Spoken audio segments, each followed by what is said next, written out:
guys? So I've never paid attention. Like I know a lot of podcasters will record this and put it on YouTube. Do you put this on YouTube as well? Yeah. So all of our videos are on YouTube. Yeah. Yeah, I've never watched a YouTube podcast. I just listen to a ton of them when I'm driving or.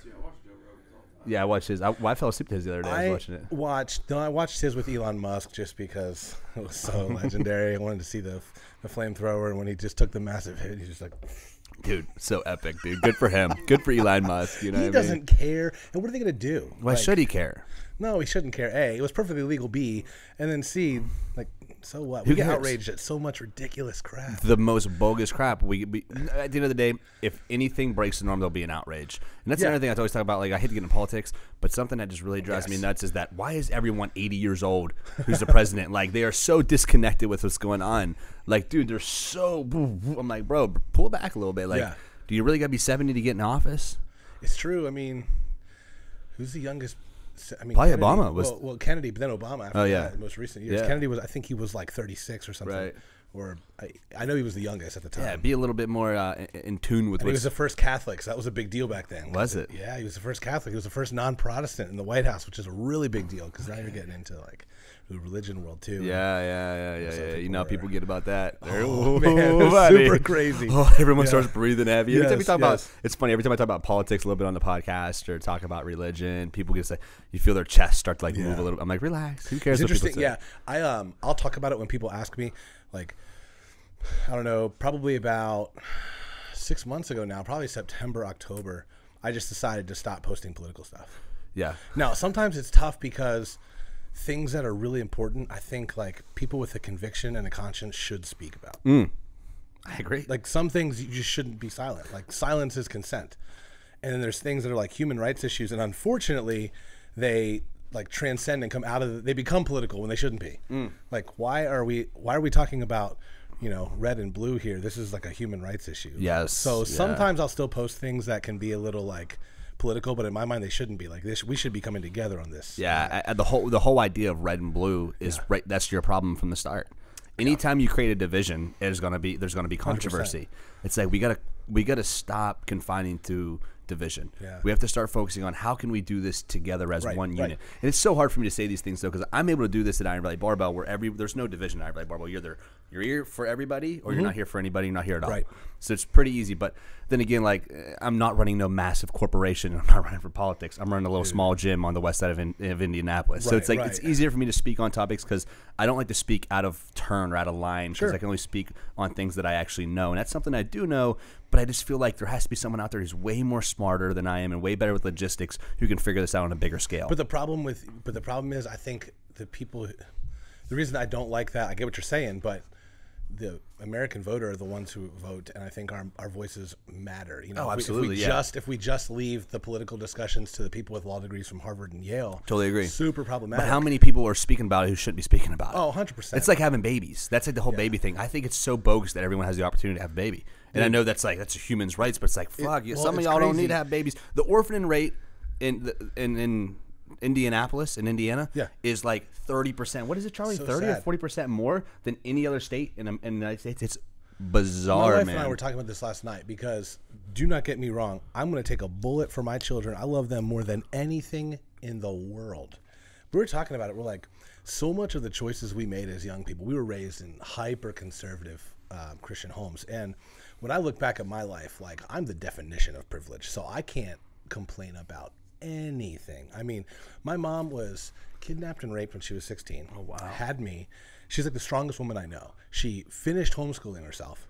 She have a high school education. What a badass. Yeah. My dad is leading the youth group at this church at the time, meets my mom, and so here's this 19-year-old or 20-year-old interested in this woman who's got a 3-year-old, and so then when they're dating, he goes and asks my grandfather if he could adopt me and marry my mom. Right, so what a badass guy. Yeah, so he's my hero in life. Oh, now man. they were raised in that sort of like hyper conservative, like, if you don't read from the King James Bible, women don't wear pants. Like, if your hair touches your ears, like, it's cultish, man. It's really cultish. Very cultish. They did their absolute best to get out of that, and over the years they've grown, and like where they're at now is nowhere near. So like, I look at my life, I'm like, man, I have nothing to complain about. My parents are heroes to me. My wife grew up in a little different situation, and but we look back on the way we were raised, and so many of the choices we made were just born out of that culture and that pressure of like, here's what young Christian kids do. They go to college. They find somebody in college to marry immediately. Like the second you get out. Like I was married within 6 weeks of being out of college. You know, we had a couple years alone, and then we had 3 kids, and it's like, I'm going to be 32 next month. I'm thinking to myself, I'm just now kind of coming into my own and discovering who I am.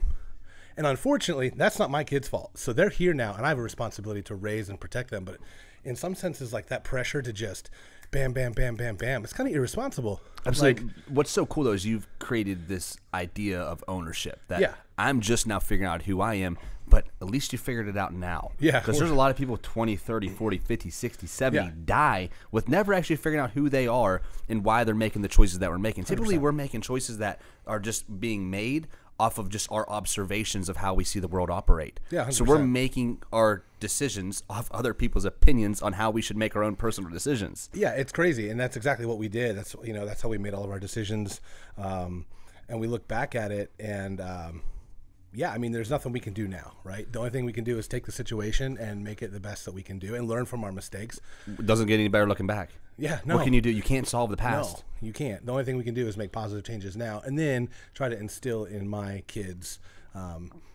We can look back and complain all we want. I do think it is a problem that I just read an article at the New York Times yesterday that was talking about how people don't. No, Joe Rogan shared it. Technically, you don't become a fully mature, functioning adult until your 30s. Well, I do think that is weird, and historically that's kind of that's weak sauce. I mean, you were an adolescent at 13, 14, 100 years ago. You were a man. You were plowing the fields. You were getting stuff done on the farm. 100 years ago, you were going to war. 100%. Yeah, at 18. 19, 18. You're lying about your age when you're 14 so you can go get in the trenches with Germans. Because that's the kind. Today, they just want to stay in the room, eat Cheetos, and play Fortnite. Like, man. That's problematic. Now, we can complain about it all day long, but the solution isn't just to do what I did and just pretend that, I'm good, I can handle it, let's go. I'm gonna get engaged when I'm 19, don't know anything about the real world. I grew up in this insulated Christian bubble, which, again, fine. My parents did the best they could. I think they're amazing people, but I wasn't ready for the real world. Absolutely. No one. I don't. And on top of that, I don't really think. I don't think our system's set up to prepare us for the real world either. Anthony, what's up, man? Welcome to the Zach Homo Show. Hey, we have been live. Oh, we have been live. This is awesome, man. Anthony, how do you say your last name? I don't want to butcher it. Diehl. Yeah, okay, Diehl. I was going to say Delali, and I was like, nah. That's what I always tell people. They're like, how do you say? I'm like, dude, just sound it out. And they're like, look at this weird look. I'm just kidding. It's Diehl. What do you do? What do I do? What do you do? Well, what I did, I'll give a little backstory. So for the last 10 years. I learned something about you actually this morning, which is kind of neat. What's that? At Starbucks. Yeah, absolutely. So I spent 8 years at Starbucks. 6 of those years managing a Starbucks. So I grew up in Pennsylvania, like an hour outside of Philly, in Amish country, man. So my neighbors, my best friend growing up was Amish. When he turned 16, he got a buggy. I got a car. If we wanted to go get ice cream, he was like, let's take the car. And I'm like, man, I want to drive your buggy. And so, dude, hold on a second. Yeah, for real? Legit. That's where I grew up. Yeah. What, in Philly? By Philly? Well, about an hour outside of Philly. So it was cool because I grew up in this rural, small town community that's just cornfields and farmers, but within an hour I could be, running the stairs like Rocky. Bro, I've always been scared of Amish people. That's serious, man. Scared of them? That's a whole new podcast. Dude, they're I heard they party. Cool. I heard they can party. Can, man. Rumspringa. That's their sow their wild oats time. Dude, their food though is like there's this smorgasbord right by us. It's the reason you and I have jobs, because people are obese because of restaurants like this. Absolutely. It's a 140-foot long hot bar. Like legit, just hot food, and then there's like different stations, and then there's dessert. And my parents, like our house it's called on the Welsh Mountain. It's more of a hill, and we live like a mile from it. Isn't it funny? Like the whole like Pennsylvania, West Virginia, we call it mountains, but it's just glorified hills. Dude, like they were mountains like a couple million years ago. They're not mountains now. It's a foothill. It sucks to run them, but it's a foothill. So yeah, so I grew up there in that culture. I did drive a buggy several times. Scariest moment of my life was, if you've ever been in a buggy at all, but they're just. I never fucked with no buggy. No. It's a wooden crate with wheels, man, and a horse, and the lights. They actually have a car battery in the floor because that's what powers the lights. Funniest thing I ever saw on the back, the yellow reflector triangle or the orange one, saw a Jeff Gordon sticker in there one time. Shut up. Yeah, 1 horsepower, man. So how did they know who Jeff Gordon was? Dude, here's what's crazy about Amish people. So the sad part actually that I think is that it's so cultural. The young folks have zero clue about why they believe what they believe. Really? Yeah, because the old order Germans, like I bet you it's changing now, but like the old bishops and stuff, they speak their messages, their sermons on Sunday morning, they speak them in German. And the young folk don't know German. The Amish have this sort of like their Spanglish, you know, Spanish and English sort of mixture. Well, there's like this sort of German-English mixture. Well, they'll just speak English phrases. Should we call it Jinglish? Jinglish, yeah. I don't know what they call it. I don't know. Yeah, we'll rock that.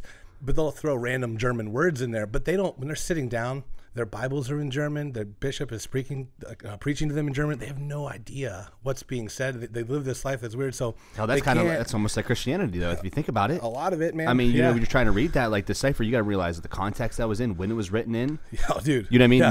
Most Christians who are growing up as kids don't have any idea what they're believing in either. No, man. I mean, I was a theology major with a Greek minor. That's my degree and my background. Yeah. And there's so many things I don't even know what's going on, right? All I know now is how much there is that I don't know. Yes. That's what I learned. I got my the degree more you know, unknowing. the less you know. Yeah, exactly. I think you're just aware of it. Yes. The more you learn, you just become aware of how much you know. When I was 17, 18, I was like, this shit's easy. I can't believe everyone's having such a hard time with this life stuff. And I started realizing, like, oh, shit. I know nothing. Okay, so you grew up with this Amish guy. Yeah. Amish guy named Amos, ironically. Yeah. Amos. His name was Amos. And his sister was Sarah Jane, and his parents were hilarious. They're just typical Amish people. Typically, like in the Amish family, the ladies wear the pants in that family. Really? It's a dress. I mean, there's really not much different in my house, so I guess I'm kind of Amish. Like, who are you kidding? Yeah, Anthony? Well, they're not allowed to have electricity in the house. Okay. But if they have, like, so for example, did you have to ask permission to come up today? No, man. Okay. I'll say because I would have had to. No, man, no. So they're like, if they own a business, they can have in their garage. So legit, I know a guy who is a millionaire. He's an Amish guy. He's got a corner on like the leather making business. So he's got saddles and like bridles and all sorts of stuff for horses, horseshoeing. It's a big industry.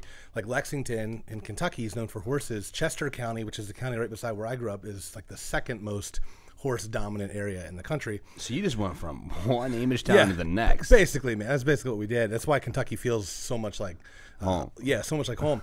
But that stuff, I mean, making saddles and stuff, a quality saddle can be thousands, man. And so he's got this leather goods business, multimillionaire. I've been in his house. His house is crazy because there's no electricity in it whatsoever. So when it gets dark at night, what they do is you take like a propane tank, like you'd have for a grill, and they have these beautiful cabinets made where the propane tank will sit in there, and it's on casters, and they got hardwood floors. It's got a long pipe, and just like you would when you're camping, they light that sucker and just roll it from room to room. Like that's it. Like that's how they light their house. Is my man paying taxes? They don't, dude. That's what pisses us off. I'm switching. I'm Amish, Curly. I don't know that you can hang with that though, man. You gotta get kicked out.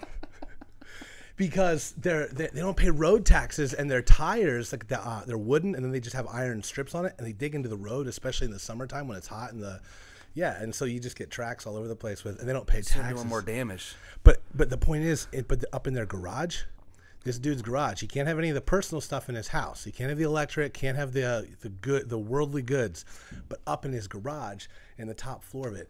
Dude, he's got like a 80-inch TV. He's got a pool table, a ping pong table.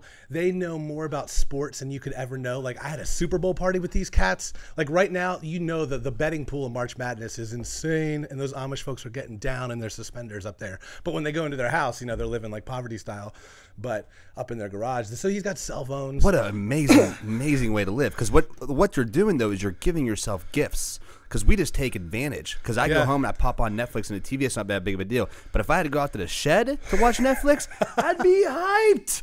I would know everything about sports too. I'm living wrong. Paying taxes and not fucking living in my shed. What am I thinking, man? Yeah, but you're driving horses, so if you want to go anywhere, like a big extra side job that my dad does sometimes is he drives for the Amish people and charge them like 75 cents a mile. You know, get you a minivan, and they want to go to the mall. The mall's only a 30-minute drive, and their horse and buggy. That's the Amish Uber. Your dad should put that on the side of his car and write off all his gas mileage. Well, their businesses do that all the time. Like, it's a big business if there's an industry. Oh, okay, this is already going on. The Amish it's already an industry, man. It's a thing. Like, I was trying to get a piece of that pie. Like, my grandfather's retired, and that's what he does now. He gets up at 4 o'clock every morning and drives Amish dudes to job sites and stuff. Shut your ass. Yeah, that would like take them. Otherwise, it would take them 45 minutes to an hour to get there on a horse, and then. Did you know any of this? I'm like so just taken back. This is what I'm just about to say. The more I learned, the less I knew. I had no idea this is how Amish people operated. You know the craziest thing? I mean, I've seen some weird stuff. Because here's what I don't understand. Oh, I mean, growing up with Amish, I'm sure. Well, because how they determine what is worldly and what's not, like I don't understand it. But like they're against rubber tires. Yeah, it's like, how do you determine? It's just like, I really think it's this guy up there smoking a joint. He's like, fuck them lights. But no rubber. We can't have rubber tires. So check this. Here's what This I saw. is how we don't have to pay taxes. No lights, no rubber tires. no taxes. Like, what? Legit, you know one of the craziest things I saw? A dude, and this is common, a dude mowing his lawn, and he had a big-ass lawn, and so he has one of those, like, zero-turn mowers, like a big-ass mower. Yeah. But he had those are cool, by the way. But he had the tires pulled off, because you can't have rubber, so it's just steel wheels. Listen. The blade is spinning, but the drivetrain is disengaged, and he has that sucker hooked up to 2 horses. So he's yanking this mower through his yard with 2 horses, so it's got no drivetrain and no rubber tires, but he is taking advantage of the mechanics of the spinning blade. Like, and I don't know how he gets by that, or like what, like how does a drivetrain go against your religion? But you can use the motor to spin the blade. But dude, I've seen it, man. I've seen some weird stuff. I'm telling you, the only thing I come up with is they're smoking some good ganja, man. Dude, they got it figured. Have you ever out. seen the manual mowers that they have wheels and blades and they just I spin? saw it. My dad would punish me and make me cut the grass with it. Yeah, you know what Amish kids do? They got smart and they shove that thing on the front end of a bicycle and they just ride through the yard. You see what I'm saying? What I just tweeted that a couple of days ago. If you want to get creative, make yourself bored. Yeah. These Amish are getting so creative because they're bored as fuck. They're like, man, I ain't trying to walk out the shed because it's cold today to watch TV, so I'm gonna go ahead and just make up a new mower idea. So I'll tell you 2 more Amish stories, and we can decide to stay there the whole time or move on. But so I went on the Zach Homo show. We talked about my Amish friends. Yes, we talked about growing up in Amish country. No, legit. One time, I'm driving in this buggy, and he's letting me drive it, and all I've seen is like, this can't be hard. It's in the movies, right? You just whip that horse and make it go. And we're going up the road, and I come around a sharp corner, and like, there's not a lot of give or suspension in a buggy, and I turned it really hard, and the wheel hit the curb, and the buggy goes woo, and we honestly thought legit it's going over, and like the horse is like whinnying, and we just shifted our body weight to the side of this thing. What's the horse doing? Bam! It's whinnying, like I don't even know. Whinnying. It's scared. Yeah, something like that. Give your best horse impression. Oh, I didn't know this was going to be happening. How do I prepare for the podcast? I have no idea. Practice horse impressions. I know. That's a good one. Hey, that's not bad. That was a very. It was doing that, but higher and like, oh shit. If a horse could say, oh shit, like that's what it was doing. Let's hear it. Yeah, so we survived and we slammed the ground. Let's hear it. If you got that on camera. Please tell me we got that on camera. That's gonna be the promo video. You see his neck when he did that? He looked like a fucking horse when he did it, dude. You gotta channel that stuff. You gotta channel it, man. No, and then the last cool Amish story. So my wife grew up in Virginia, so she'd never experienced this life. When we got engaged in downtown Center City, Philly, and historic Philly. So we're coming back, and I text my parents like, "Hey," she said yes, woo. And we come back, and it's late. It's like 11 o'clock at night. I text my parents and said, "Where are y'all?" Because they weren't at the house. They said, "Oh, we're over at John and Rachel's for a game night." I was like, "Oh, they're at the Amish folks." I was like, "Lindsay's never met Amish people." I'm like, "Let's roll over there really fast and we'll meet them." So I pull up to the farm, and like the barn. Did you tell her like, "Hey, we're going to meet the Amish"? Yeah. So she knew, but like we pull up to first off, their house is here. My parents are in there with John and Rachel, just chilling by like lamplight, just talking, and the barn is lit. And there's like lights going, a smoke machine, and they were getting down in there. What's crazy is, here's what's crazy. They had drums, electric guitars, and they were like tearing it up. They had some like Amish rave going on, but it was all powered by generators, so you could hardly hear over the sound of. So you have all this stuff hooked up, but it's and then like add terrible metal on top of that. So we didn't even go in there. We just like saw that from a distance. I go inside, introduce Lindsay to John and Rachel. That's all cool. And we come outside, and we're getting ready to leave, and I just hear, like, this trap music in the distance. I'm just like, it's getting louder. Like, it's coming, like, I'm like, oh, man, something. And, like, slowly around the corner, I see this buggy rolling up, and it's my buddy Amos, right? Because he's like 19 Amos. at the time. Oh, Amos is back. Amos is back. And he rolls up and legit had like felt all over his seats, had dice in a mirror, had a Bose like 6 CD changer and like a Bose stereo in his thing, and just come rolling up in his buggy, just like Yeah, that's pretty cool. Wow. This is just, I am blown away. I am for a loss for words. I know so much about Amish folk now. I can't wait to just talk to him. The next Amish person, I'm going to walk right up like I know him. Be like, listen, do you know my man Anthony? Because this is what he told me about y'all's culture. That's wild, man. That's cool. That's really that's a unique story, and I'm surprised Lindsay. You know, she's a good woman because she's obviously saw that. And she saw that. You know what? Like, it'll work out. Right after you proposed, like, by the way, let me take you to Amish country. yeah. So she's show you my homie with distance. Dyson mirrors.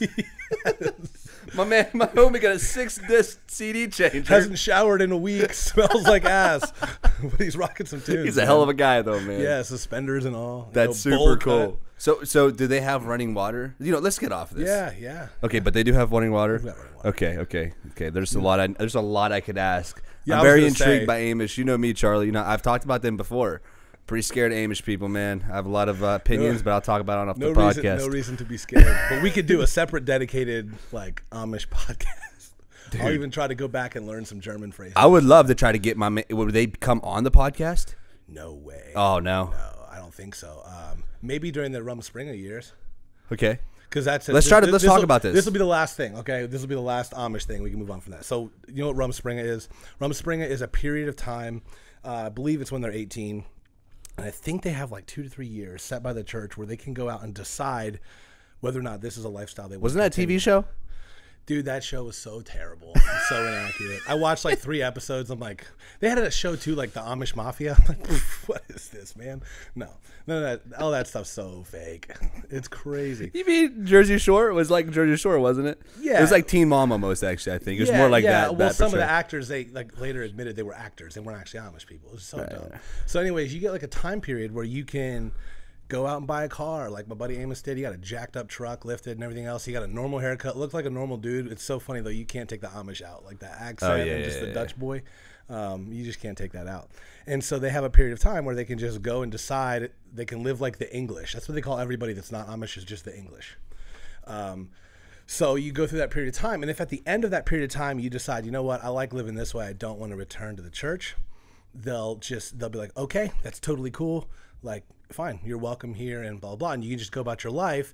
But if you decide to join the church and then later leave, they will shun you and never speak to you again. And so I grew up with some kids in my school whose parents were Amish, joined, and then in their 20s and 30s left the church, and they'd never met their grandparents, never met their cousins. They won't have anything to do with them. It's just crazy. Wow, okay. They will shun you straight up. But unless you, like I said, unless you go through that period of time and decide not to join the church, then you're good. It's weird, man. That's another one. Yeah, let's give them 3 years. But if they come back and try to leave, fuck them. They're off the team. I guess that is kind of mafia-like. Dude, these guys are making this shit up on the fly. You fucking kidding me? Absolutely. They've been doing it for several hundred years, man. So I'm making it up as they've go. been doing it since, I don't know, the Amish came around, I think, mid-1600s. So, yeah. So what do you do, Anthony? So what do I do? All right, yeah, off of that, yeah. I mean, it's all started by you asking that question. So I did. Sorry. Well, actually, I'm very well, I'm a rambler. I'm an Amish enthusiast. That's what I do. Well, I'm a rambler, so you ask a question, and I'm gonna give you lots of context and background before I get to the main. And it drives me nuts when other people do that. Yeah. My wife will come in. I'm like, "How was your day?" And she will give me a book and a half and not answer the question, and I'm just sitting there, blood pressure is rising, and then subject, verb, predicate, nominative. I'm like, sweet, that's how your day was. Awesome. Everything else now I can process it, but answer that question first. Dude. So here's what I do right now. I'm a strength coach, largely online. I do some personal training at the gym where I'm at. For 8 years, I managed a Starbucks. For 2 years, I was an operations manager at Amazon. So lots of people leadership experience, lots of experience running an operation, which has definitely helped me in running this business. Yeah. Amazon probably helped me the most because we were so bent on problem solving. That was my job, was to look at a problem, look at trends, and then determine what was the root cause of these trends, and then make decisions based off of data. So that helps me a ton. Establishing processes, lean processes, just to be more efficient. So that's helped me a ton when I started the online business. So how do you go from get a theology degree to operations at Amazon? Right. So again, it's part Were of you hey, I want to apply, I know a lot about God, I know a lot about the Bible. It was actually, it's interesting because we had talked about how so many times you just make decisions based on the culture around you. When I was in high school, like I was a pretty mischievous kid, got in a lot of trouble, nothing crazy, just, mischievous boy stuff. Oh, naturally run around with Amish people all the time. Yeah, just get lit, man. So I realized in high school that if I was a good kid, got good grades and stuff, I would keep everybody off my back. And so I was like the opposite of my friends who were going out partying, getting drunk and high.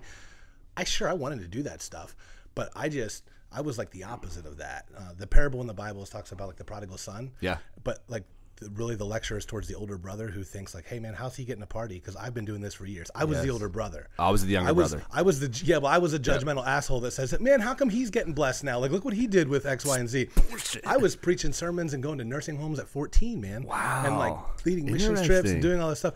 And so I went to this Bible college, got a degree in theology and minored in Greek, and got my Master of Arts in Southern Seminary in Kentucky in leadership. And that's what actually brought us to Kentucky. Okay.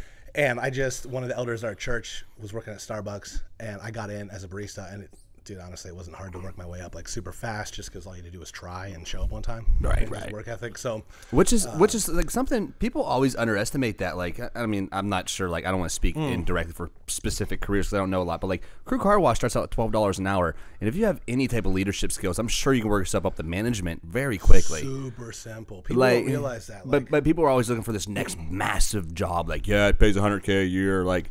And they won't take anything that does it. I'm like, hey, just start at the bottom. You'll work yourself up. Right now, I was just talking about this. I posted something about this on Facebook. Like, love your Facebook, by the way, man. We got to plug that after because I love the stuff you talk about and the conversations that go on in your Facebook. It's very different now than it used to be, but that's a whole other ballgame. But like, people talk about how there's no work. There's work if you're willing to actually sweat. Yeah. Like everybody pushes college to people, and for some people, if you want to be a doctor or a lawyer and that's like your skill set and gifting, do it.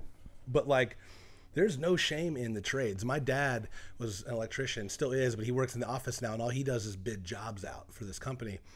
Man, they cannot get young men in the door, and they will pay for you to become a certified journeyman.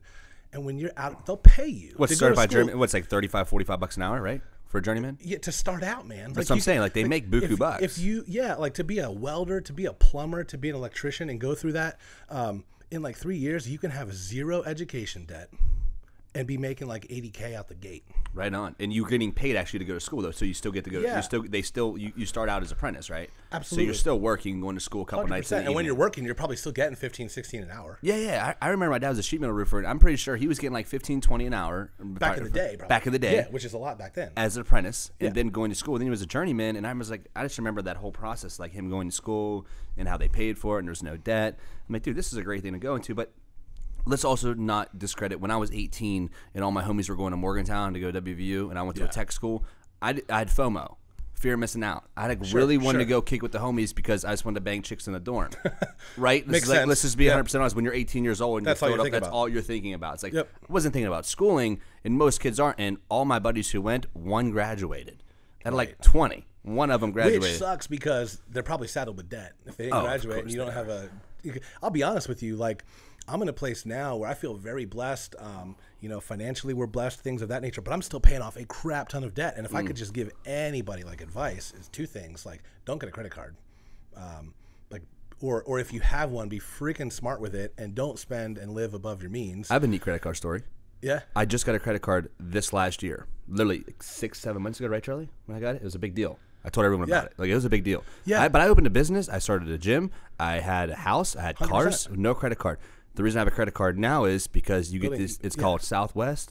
And if y'all want one, holler at me because I can get some points on my card and get you some points on your card if I sign a free for a friend. So holler at me. I'm trying to get this. But you get free flyer miles. That's what I have. So now I'm flying places for free. I have American Express is the only card I have left. Very low limit. So anything we do, anything I buy is just out of my checking account. Got to save up for it. What's the interest? Like 23% on credit cards? 21%? Crazy, like, guys, that's a lot of money. Like an average loan, right? Like personal loan, 5 to 10, right? Yeah, if you have terrible credit, like 11 or 12%. Right. If you have good credit, like 5%. Yeah, so I want to say like our last loan's like 6% or something. Like yeah, super low. like thankfully, like the house we got, we've been living in, we own it. We've been there for like 10 years. And we were just fortunate. The timing when Obama was in office, he had the first-time home buyers credit. And our apartment was going to go up like $80 a month. And we're looking at it, I'm like, man, if we qualify for this, like our mortgage would be like another $20. So we were able to get a house, like, you know, was it that I don't know if it's for like I know this is a stake USDA or something like that. But wasn't that a first time home buyers like USDA something? I have no idea. That's like the United States Dairy Association as well. Right. I know everyone says that when I say it, but it's some sort of loan that's like that. That's a loan that I got though for my first home because I was only 19, turned 20, so I didn't have 3 years of experience in my workplace. Sure, but I just went to a local bank that funded coal miners. And I happened to be a coal miner. Like, yeah, this guy makes $100,000 a year. He has no problem making a $160,000 house payment. I had put no money down. Yeah, just boom, got this house. They didn't put any money. We didn't have to put any money down either. They wrapped it into our overall payment. I think I paid $1,000, which for me as like a 22-year-old was like a lot. You know, we're working for at the time I was still like I think a shift supervisor at Starbucks. So I'm making like, you know, $9 an hour. Yeah, you know, my wife's working like making minimum wage. We're newly married, saddled with ridiculous amounts of debt from school, not using this degree. Isn't that crazy? You go out of school, you have all this debt, $200,000, $300,000, whatever, hundreds of thousands of dollars of debt, right? And you're only making $16 an hour combined. It's just like, whoa, man. And so many people end up, like we talk about this because all my guys are either just out of college or went through college, and they all, it's the same story. Yep. It's the same story over and over. It's like, something's, but we're heading out of that. Yeah. People are starting to finally realize that I'm the smartest individual in the world. So are you, and so are you. You just got to be smart enough to click this thing and hit Google. The answers are readily available at your fingertips. What you have to discern is there's so much out there. The phrase, I've heard this phrase, and I think it's really good. We are starved for knowledge, but drowning in information. Mm-hmm. I mean, heck, that's why I like, you know, writing plans for people and nutrition plans. If someone, you can find it. It's not hard to find, but you know what? For the average person, they type it into Google, and you get 100 articles, and each one disagrees with the other. Yep. You don't know what right is.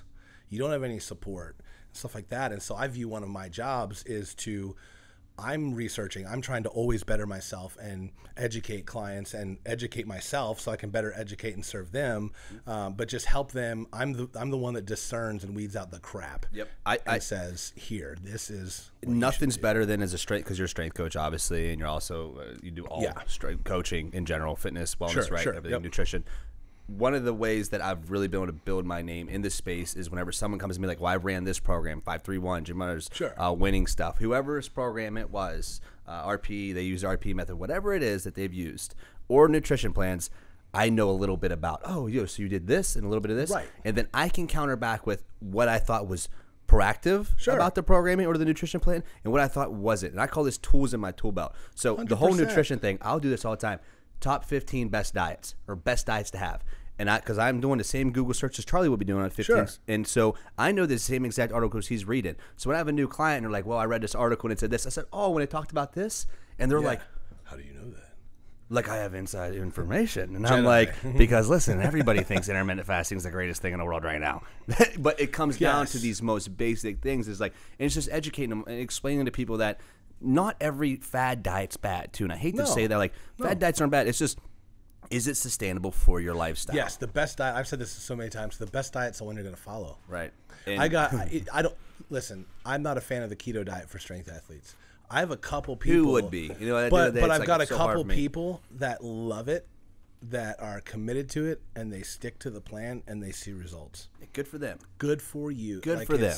You know, there are some garbage things out there. You're trying to do the snake diet or like drink only juice, stuff like that. Okay, now we need to slap some people a little bit. Yeah, I think some of the stuff's absolutely bizarre. Right. I think here's what I don't like so much about the keto diet. There's not enough change. I'm just so big on change. If you see any of my stuff, any of my program, any of my nutrition, it all revolves around continual change. Changing the foods that you take in. Like, I just don't take in. Like, the vertical diet is great. It's great because it's been around for 100 years. Yeah, it's really simple. It's the most simplistic diet. Dude, Stan Efferding was a genius because all he did, and he even admits it, he doesn't claim that he invented anything. Like, and who has? Nobody, like, nothing in this space is original. No. It's just all of us taking bits and pieces and just making something optimal, conforming it to ours. Yeah, it was interesting. That's why someone was asking when I shared your thing on Instagram that you were taking clients. Someone was like, "Why would you share another coach is taking clients?" It's like, dude, there's 300 million people in this world. Yeah. Or in the U.S. alone, rather, and like over half of them are fat and obese and need some help. Why would I not? A, but then B, to me, it's not about competition. It's about helping each other out and then impacting your sphere of influence. We have some overlap, few mutual followers, and some of my guys will follow you and stuff like that. Yeah. And if they ever came to you, I don't care. But I have a different sphere of influence, a different set of followers. So share, help each other, build each other up. But on top of that, it teaches retention, though. What I think, what young guys need to learn is all guys need to learn. So I've been burnt by a mentor before too, who viewed me as competition. But I think, especially the younger generation, kind of coming into this whole thing. Yeah. Remember this. All that really matters is how that customer feels about your relationship. Yes. Because when they feel good, that's when they're going to drive results. If they don't feel good working with you, the odds of them getting results are slim to none. It doesn't matter if you have the best program or the best plan, 100%. because they're not going to want to follow it because they don't like the connection they have with you. So when I have particular clients, I've fired multiple. I bet you we're in March right now. I've probably fired 3 clients so far this year.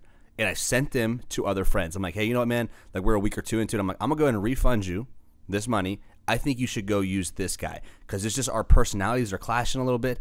I'm not going to really change how I coach because I know how to get more out of people. Now, I have flexibility in my coaching, right? But there's certain morals that I stick to and certain ways that I know I get the most out of people. And some people can't maybe take that certain way that I pitch it. So I'm like, hey, you're going to be real better with this guy. So you sharing that is just showing, too, that I want retention. I want people who are going to be with me and stay with me. So the people who I'm sharing out, like, I think that certain people are going to work better with different personalities. 100%. And that's just self-awareness. Yep. That's knowing that I can't please everybody.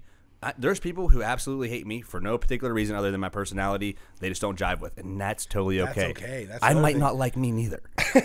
You know, that's the other thing too. People are so insecure. Everybody has to be liked by everybody. You're not gonna jive with everyone. That's okay. Yeah. You can still respect somebody and not be like, that's not the kind of person I would have coffee with every day. But you don't. That's the thing. That's what it goes down to, man. And just that's respect. what we're lacking. So respect. You don't have to like somebody. You don't have to like somebody to have respect for him. Hey, I respect that guy. You know, he's doing his own thing. There's so many people. I was asked a question the other day about lifters in town, and there's certain lifters in town's arrogancies. Yeah. And what I thought about this. I said, hey, I just stay out of this. I put it on Twitter. I was like, I stay out of this. Let people live the life do they want to do. I'm just focused on the people that I can influence. Yeah. It doesn't, like, there's plenty of, I've come across a lot of strength athletes who are extremely arrogant. A lot of them. And I've come across, but I tell you what, the amount of cool guys that I came across always outweigh the arrogance. 100%. So I'm not going to focus on those individuals, the 10% who are arrogant. And man, it sucks because I'll be honest with you, man. I think I've changed a lot in the last year, especially just personally working through some things.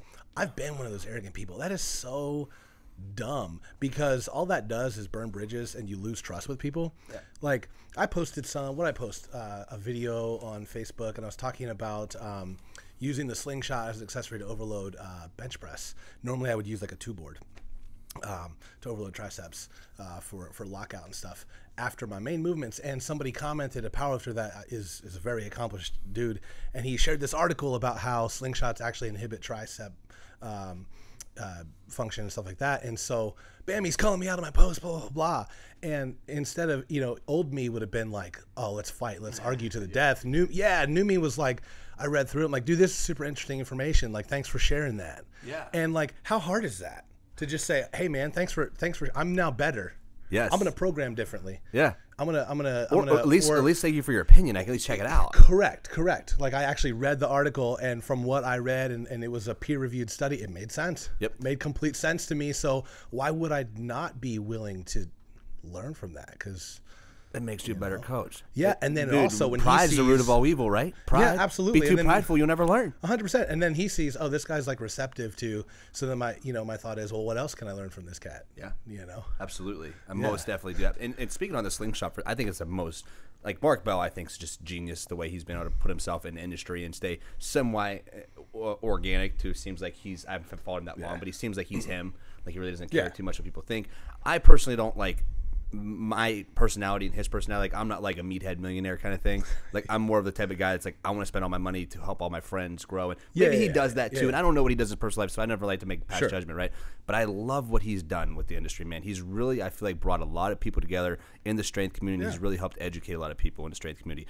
I've just never been a fan of the slingshot period because I've always been way strong off the pause. I've never needed help coming off my chest. I've never needed the extra shoulder support because I learned lat activation really young. And people hate. I've been posting a lot about lat activation. And people are just like, yeah, whatever. I'm like, no. Like, listen, like, once you learn this lat activation, I'm telling you, your bench is going to go up 30 pounds. But it's like, I always told, as soon as slingshot came out and my homies were all getting it, I'm like, that's a dope tool. And I would mess around with it, but I'm like, I got fucking built-in slingshots, homie. Check these wings out. That's what I don't, you know what I mean? Well, but that that's was always just a perfect example too of just understanding like context, because you know you don't always have to use it, and like you know it's just a tool that's there. Yeah, and it's a phenomenal tool. And here's the deal though: I have old guys at my gym, Mr. Hummel, for instance, who only benches with a slingshot because that's the only way he can bench that doesn't hurt his shoulders. So I'm like, I'm so glad Mark Bell built this, because this guy's 65 years old and still wants to bench, and he can do it with the slingshot because he can't do it because his shoulders hurt too bad. Yeah, to regular bench. So I'm like, that's great. This might be like this might show a mental weakness on my part, but I'll just go ahead and be vulnerable. I love overload movements because they build confidence in me. And I think there is something to be said for also teaching your CNS, especially on the eccentric, to be like, okay, you know I'm going to overload on this slingshot. And I mean, I benched 500 for 4 in the slingshot before I benched it raw for a single. You know, and I got to control that down. And I hate when guys drop it and bounce it off their chest, you know. I'm like, to me, when I unrack a weight, if it comes down on my terms, the press is a given. Yes. Like, that's how I know it's going to be a good press. Like, if that bar is just coming down and, like, all of a sudden I lose it and it's pushing me down, now we're in trouble. Yes. But if I can bring that down on my terms, boom, it's going up, right no matter what. That's how every time. So I'm more concerned about controlling the eccentric. Same thing with the squat. So that's why I like Hatfields, man. Overload the heck out of them and get really confident with this heavy weight, and you teach your CNS like to control this weight. And then I go, but that's just using a tool for a purpose. And that's actually a real thing because I mean, when I used to lift in gear. So I benched 500 pounds in a shirt, and I squatted 700 to a box when I was 19. Jeez. Like, I've done all the gear lifting, but I built so much fucking confidence doing it, man. That was the thing when I started doing gear lifting. Scared of the weight. I've never been intimidated by weights since I started gear lifting. When I did gear lifting, but also like that's a method where I teach a lot of guys, and I actually have online clients who wear briefs to squat and to deadlift with. And I don't mess around the shirt too much because they're harder to get on with the shirt, but I'll have my raw guys training in gear outside of season. Yeah. When they're not, I hate to say season, but when they're not competing. I got you. I have them in gear and we'll use it for overload principles and also to save on the hips. Like that's something I've really been considering is like I love sumo deadlifting. But man, I was real dumb for a lot of years. I pulled 600 for like multiple sets of 10 plus. Like, jeez, you know, so my hips are if I kept on that, that's the reason why one of the main reasons I switched to strongman, that my hips were getting pretty trashed. I knew that if I didn't make a change, I'd probably need a hip replacement before I was 40. That's so crazy. It's like, you got to make a change. You know, it was really for me to make a change. But at the end of the day, if those briefs are going to help save you and still be able to move weight, then all means to it. Just be smart with your programming. If you're pulling in briefs all the time, that means off the ground is getting exponentially easier because you have more pop with the briefs. Therefore, you have to train your hips to be strong off the ground. So, like right now, I'm not doing sumo deadlifts. I'm doing all conventional because, you know, the sport we're in now, strongman, they're lame and don't allow sumo cheating deadlifts. We allow everything. You can hitch the daylights out of it. But you can't pull sumo. And the other thing is you can't set like a log on your head. Yeah. It's like the most back in the day in the things. 80s, man. You'd see that they'd clean it, get it right here, be like, oh, I'm tired, set it on their head for a second. And I'm like, pop it up off their head like, what? Super cool. But so we can only pull conventional. So it's like I still want to keep my sumo strength up though. Sure. So you'll see me doing like a lot of wide stance box squats or pin squats down to the pin, pin front squats. Obviously to build the hip dominancy through accessory movements, my sub accessories, my main accessories to still build the hips, right? So a lot of times this is where a lot of people get twisted. They think they got to deadlift every week or whatever they have to do every week. I was like, listen, if you can find the right accessory movements that's going to strengthen your weaknesses, you're not going to go down. You're actually going to go up. How many guys do you see who've gone with a back injury or shoulder injury, whatever it was, and all they did is spend the next 2 months on rehab and working their accessory movements, and they came back and not even a month later they set a huge PR because they focused on the muscle groups that needed work all along. Man, I've been fortunate to never have like massive injuries. I've had a couple little things here and there. But one of the dumbest injuries ever. Ready? So here's a learning thing. Dumb. Squatting with the safety. We're doing Hatfields. This is 4 years ago, man. 4 years ago. I'm doing Hatfields. I got 605 for a triple. That's what was on the books. And I'm like, oh man, this moved too easy. I'm getting number 4, and I come up out of the hole and immediately hips just go like this, and you can't I'm not doing a 605 good morning. Nah. There's zero chance. Well, dumbass me. I'm going to try to in 3-4 weeks, though. 600? With a camber bar. With a camber bar. Don't tell nobody.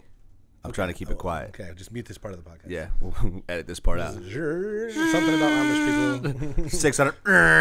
Yes, that's crazy. That's the goal. Dude, that's sick. But not with the safety squat bar, though. It's going to be with the camber bar. Yeah. The loading point's different. It's not my neck. Correct, and I don't care that 600 pounds, 600 pounds. Right. We're not going to tell you that so it's easier, stupid. but it is easier. Yes. The leverages are easier. It's still 600 pounds. Right. Yeah. So anyways, came forward, dumbass me didn't have the safety bars up, and so you can't dump the bar back, so you can only go forward. Here's what happens, though, when you go forward. The bar fucking kicks. Well, the bar kicks, and the handles are out here like this. So where do they go? They come in to the shoulders. And so I was able to throw this side, and I cleared it. But this is the worst injury. This was scary. The bar came under my armpit and swung my arm up like this, and I just heard Velcro in my ear. Just as 600 pounds just took my arm the whole way around. Thankfully, though, in high school, I had separated the AC joint, and I immediately text my chiropractor, Brian Arena. I don't know if you've met him up at some of the contest stuff. Text him. We go in. We look at it. And thankfully, basically where it had healed from years earlier was like a dotted perforated line, and all I did was just re-separate it on that line. So it was like the best injury you could have. It's just going to heal right back. I just got to be careful. So I couldn't squat. Here's how I got a good front squat and a really good press. Seriously, my press was okay at the time, but it wasn't great. But for like 6 months, I couldn't get in this position. And I'd never front squatted before. So I did 3 days a week front squatting, heavy, medium, light, because I could cross my arms because of my shoulder. Yep. That's all I could do. And then I couldn't press either because I couldn't get in this position. So I did incline log presses. Yeah. Overloaded the hell out of it. Now my PR at that point on a push press was like 280 or something like that. So it wasn't terrible, but it wasn't fantastic. But for 6 months, all I did was incline log press and front squat. The day I came back, I was doing sets of 10, just a regular bar, and immediately worked up to a single and hit 315. Right on. 3 plates, massive PR. After having worked all the supporting surrounding muscles. Yep. I genuinely believe that the key to a big log press or axle press is a lot of front squats. I mean, if you can, front squat 400 or 500 pounds, also when you get a 300-pound log here, I'm used to holding weight in that position anyways. Interesting. Yeah, I genuinely believe that because, I'm to the place now where I can pause front squat 500 for a 2 count.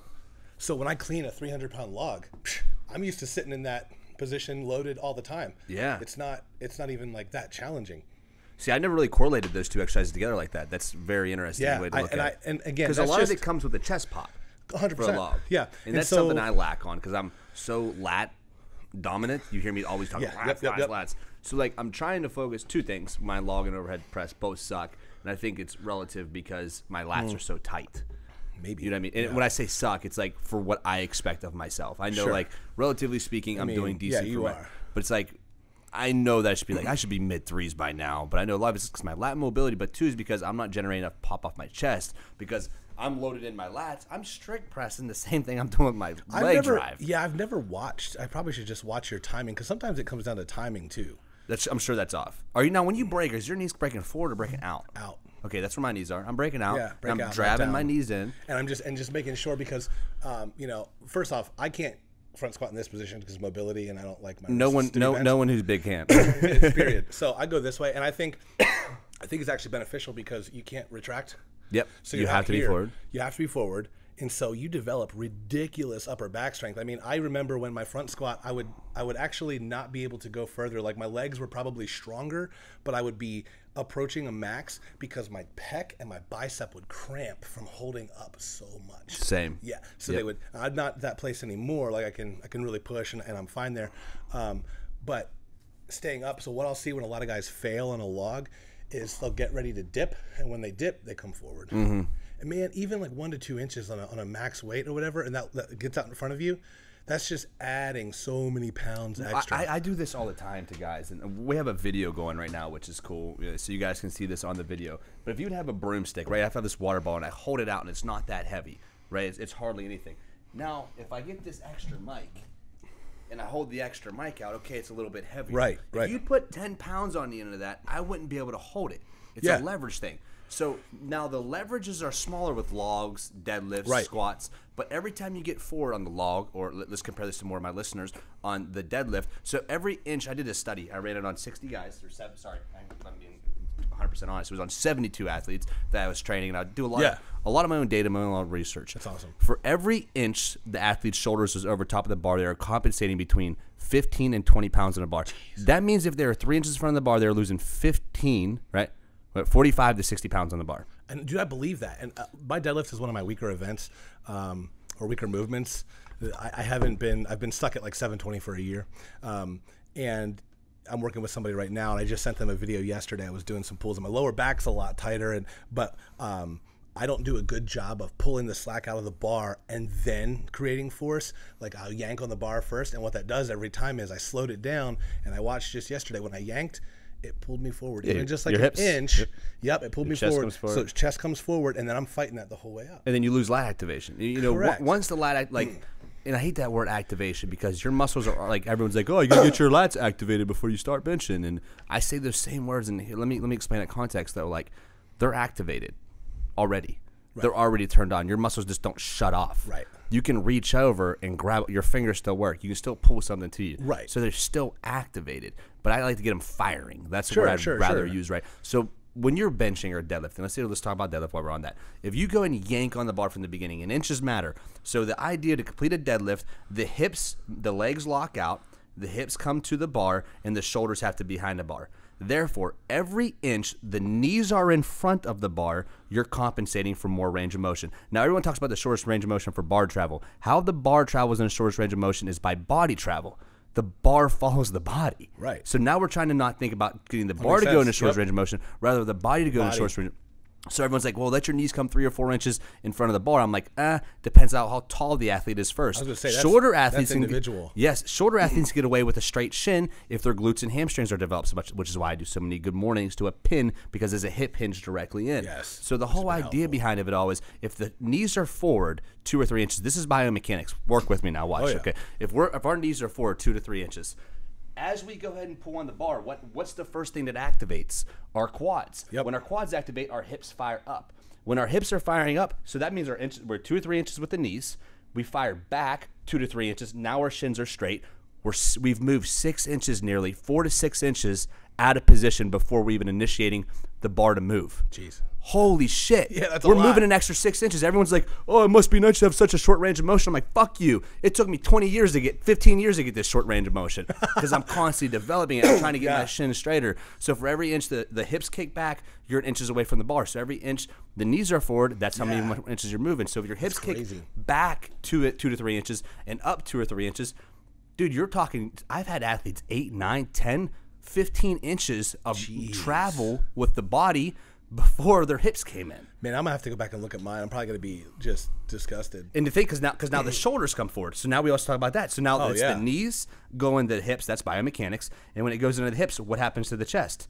It comes forward. It comes forward. So now the shoulders are forward 2 inches. And then your erectors are bearing all of this, which is why, like, my upper back not developed, lower back meh, and then erectors just like bam. It's like, what's up? I'm here. Yeah, I'm like, well, that's not actually a great thing. Right. But it's so relevant though, man, because so many guys are doing. That's something that Jay has, my best bud Jay. He has massive erectors. They're huge because he sucks at deadlifting. Yeah, and he's honestly, a good deadlifter. That's where I've been. He deadlifts 500. Yeah, and he's a show guy. Like, he's a show pony. He's a pretty boy, right? And looks great, but he got massive erectors because he's always rolled over on his deadlift. Same thing for me, and I mean, I've been working on it for years, and it's getting progressively better. But it's the thing in my mind. It's the thing that I have to fix to get to the next level where I want to go. Yep. And so I'm constantly working on it with people. Try this real quick, Anthony. While we're on that topic, stand up. Okay, now I want you to reach down to grab a deadlift like you typically would. Right, you're reaching down, grab a whole deadlift like you typically would. Now you can load your glutes right now. Right now, push your knees forward. You're losing glute activation, right? So for every inch the knee comes forward, you have less and less glute activation. When you load your quads, what's going to happen? They're going to fire first, and your hips are going to fire back. And that's why I'm constantly showing people. It's like, when we load one muscle group, are you still able to find torque to load the other muscle groups? All torque is loading multiple muscle groups in order to work together for more force output. So it's like, what you're talking about is what I just told a client yesterday. Like, you're talking about skill, and what's interesting is that the cool thing about strength is I mean, it's science. Like, we can get stronger. The problem is, science gets limited and you hit a ceiling when skill is not developed. So like, that's where I'm at right now. It's like, I know that I'm strong enough to pull far more than 720, but the skills aren't there. The things aren't firing in the right pattern and the right timing right now. So I'm taking steps back to make sure that everything's firing correctly. So that's the key, is just like, I think, you know, there's strength is really cool because, again, it's just scientific principles and we can get stronger, you know, through proper periodization. Absolutely.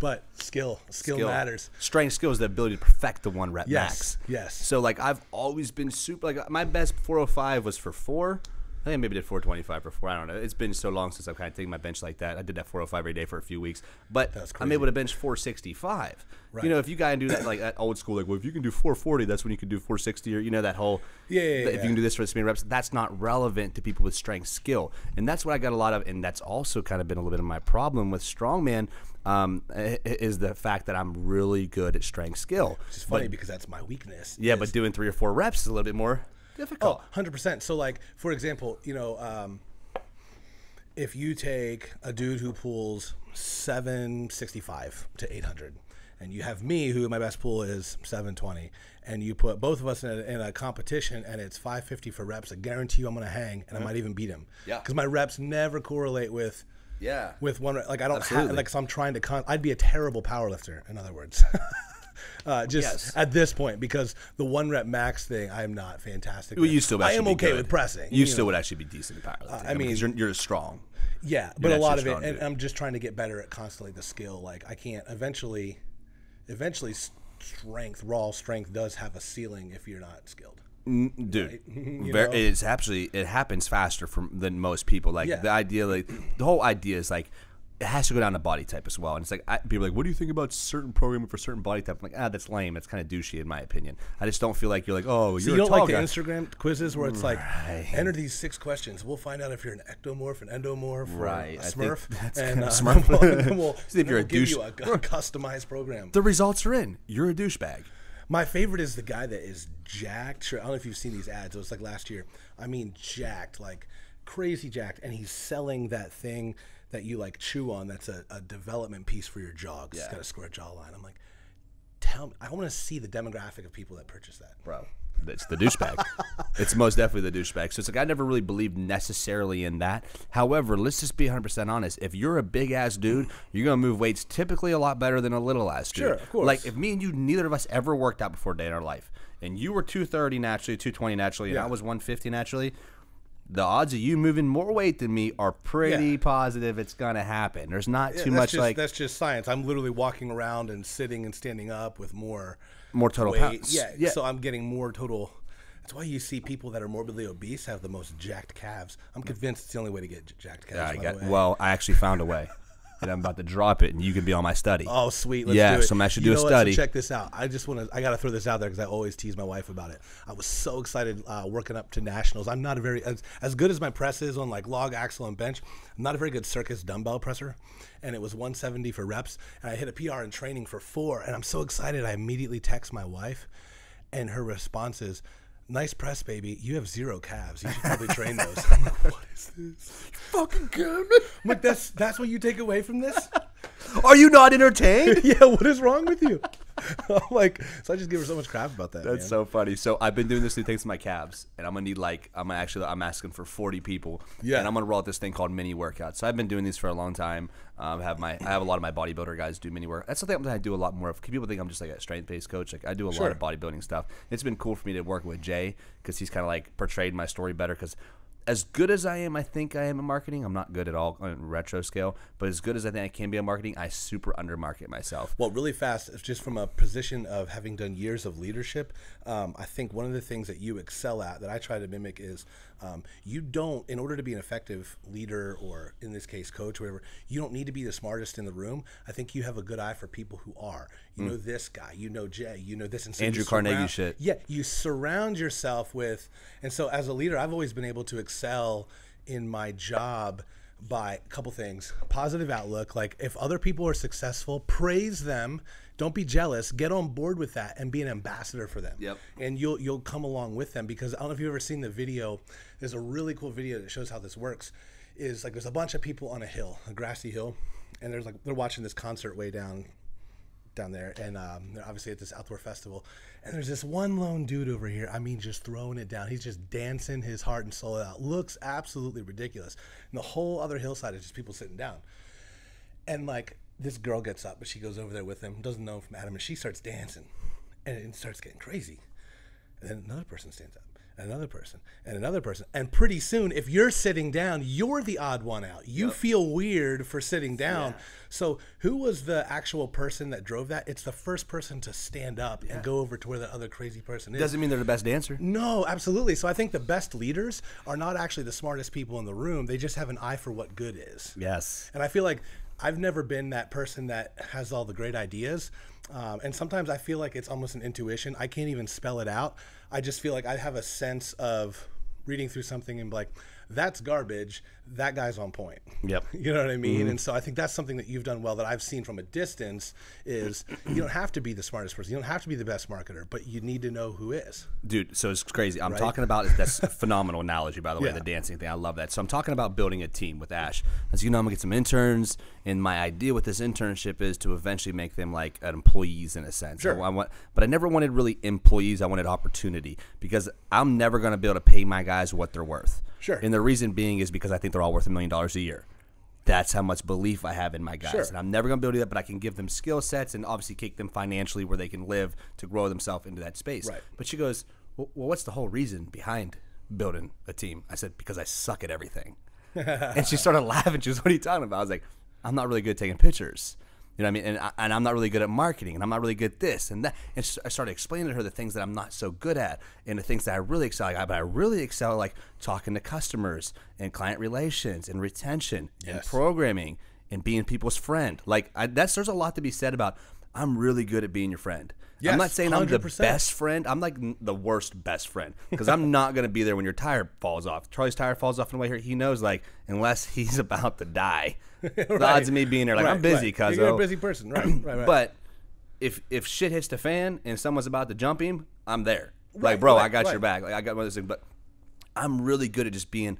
I'm really good at encouraging you. I'm really good at bringing the best out of you. Yes. So if I can get a mediocre camera guy when he started, who's only taken a couple classes of photography, if that, 2 classes of photography, right, and 500 pictures in his whole life on his iPhone, if I can get this guy and encourage him and show him that, bro, you can be one of the best. Yeah. He went and just did a shoot with Dodge. Dude, in Austin, Texas. It's like, sick. Dude, like I'm talking, like all you got to do is get with people who believe in the same. How long have you been doing this?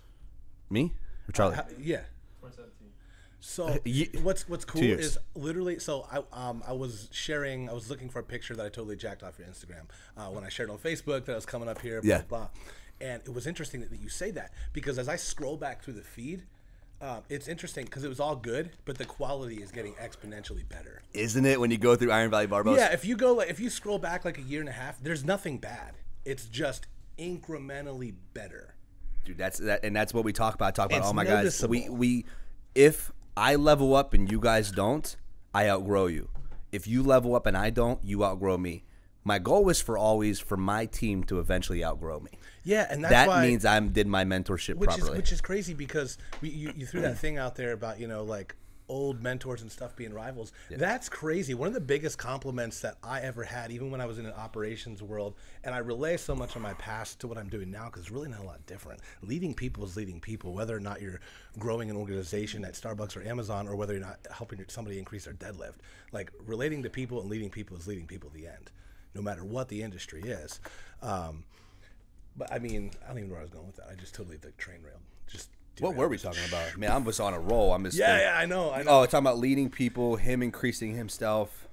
Oh, what I was gonna say too, though, is like one of the biggest compliments that could ever be paid to me is somebody that I'm mentoring becomes somebody that surpasses me. You've done your job right. Like, you should be excited about that. Yeah, that's know what I mean? That's awesome, man. Like, you should be thrilled about that. One of my clients just texts me today. The kid is 200 pounds barely soaking wet and just hit a 405 front squat. That's a double body weight front squat. Let's go, cuz. I mean, that's what I'm saying. And I love it because he's the type of person that he's always like, hey, I'm not trying to challenge X, Y, and Z. I'm like, dude, ask questions. It makes me better. I'll be honest with you if I don't know. Yeah, I do them all the time. And I don't have a BS in exercise science, so there's a lot I don't know. Yeah. And so that's why I post about being vulnerable. If people ask me stuff, like, man, honestly, I don't know. I've sent people to other coaches who I'm like, one of my clients today is really interested in Olympic lifting. And I'm like, man, that, I promised I'm going to do a bunch of research for him to make sure that he can find a coach in his area that's qualified and sound, and I'm going to transition him over to that person. Absolutely. I'm not about to sit here and try and coach snatches. Bullshit you through snatches? No, man, I don't know how to do that.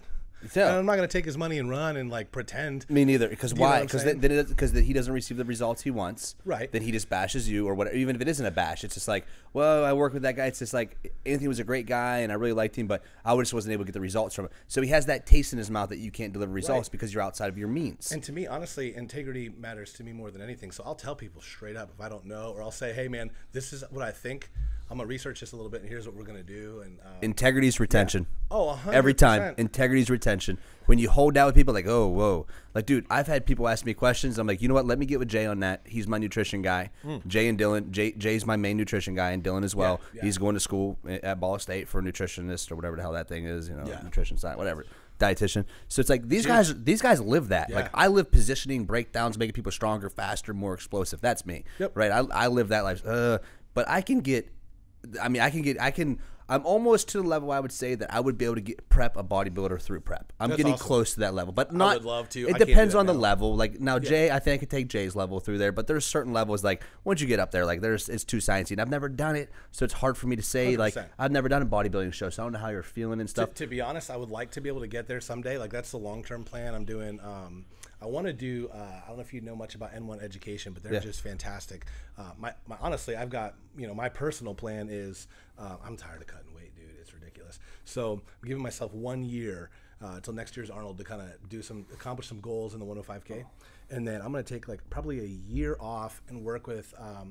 Probably Alan Kress out of the gym where I'm at now, and just do some bodybuilding and balance my body out from all the weird imbalances from strongman, just so anteriorly loaded, upper back dom and all this, and add some quality tissue and then come back as a heavyweight. Yeah. But part of what I want to do, the long-term plan is, while I'm passionate personally about strength sports, I think bodybuilding's awesome. I think understanding movement is just fascinating. Yeah, it's fun. So fun, and I want to be able to learn that under somebody else and go through it myself. So, absolutely. So long-term, I want to be able to do it, but there's no way. If somebody comes to me now, I've had several girls come to me like, hey, do you prep people for shit? I'm like, no. Yeah. I give you some good coaches. Yeah. There's no way I want to do that. Here's my deal with show prep, though. The reason why I've always it's just too much work. You can't pay me enough. Like, I just know what I get paid. I know I have a going hourly rate. Sure. And when I personal train people here, I charge $55 to train people. Yeah, I'm 50. I take a cut. When I train just one person at a time, I'm actually losing money. But I love the idea of working with someone because all I do is you got to see my notebooks. I'm just building research. I'm building data. So like as people are like, oh, I'm going to do some research, and I look up some articles. That's not research, homie. Research is when you get in the trenches and you're doing it yourself. Yeah. So it's just like my research takes a lot longer than everybody else's because I'm not just going to listen like, oh, this guy says this movement's what's the king of all movements. When I'm telling people you should be doing good mornings, like you hear me preaching that. I'm preaching that to you all the time. It's because I have it backed with research, with data, and I'm about to start. My thing is like I'm working on like e-course. So I got a couple things going on, a couple things in the fire right now that I'm working on to kind of push this. But I need to start showing people like the actual research that I'm doing. So I'm compiling all this data, and I'm gonna start sprinkling it out there for people to see just what I've been doing and why I'm saying to do these movements, when to do them, and how to do them. Like there's certain ways to do movements. You're touching on something I think is really important, not just for coaches, but for even athletes. Like write your stuff down. Yeah. Man, geez, I wish I would have done that early on. And I know it would have been stupid because I spent so many years just doing bench presses and curls. So, I would have had recorded, twice a month leg presses. But, right. Or really terrible deadlifts. But still, like, to look back and record some of that stuff, I think is so important, and to collect that data and be able to analyze it. Absolutely, and it's fun, man. It's just point, like, when I'm working with this morning, my first client was a general health seeker, and my second client was an NFL football player.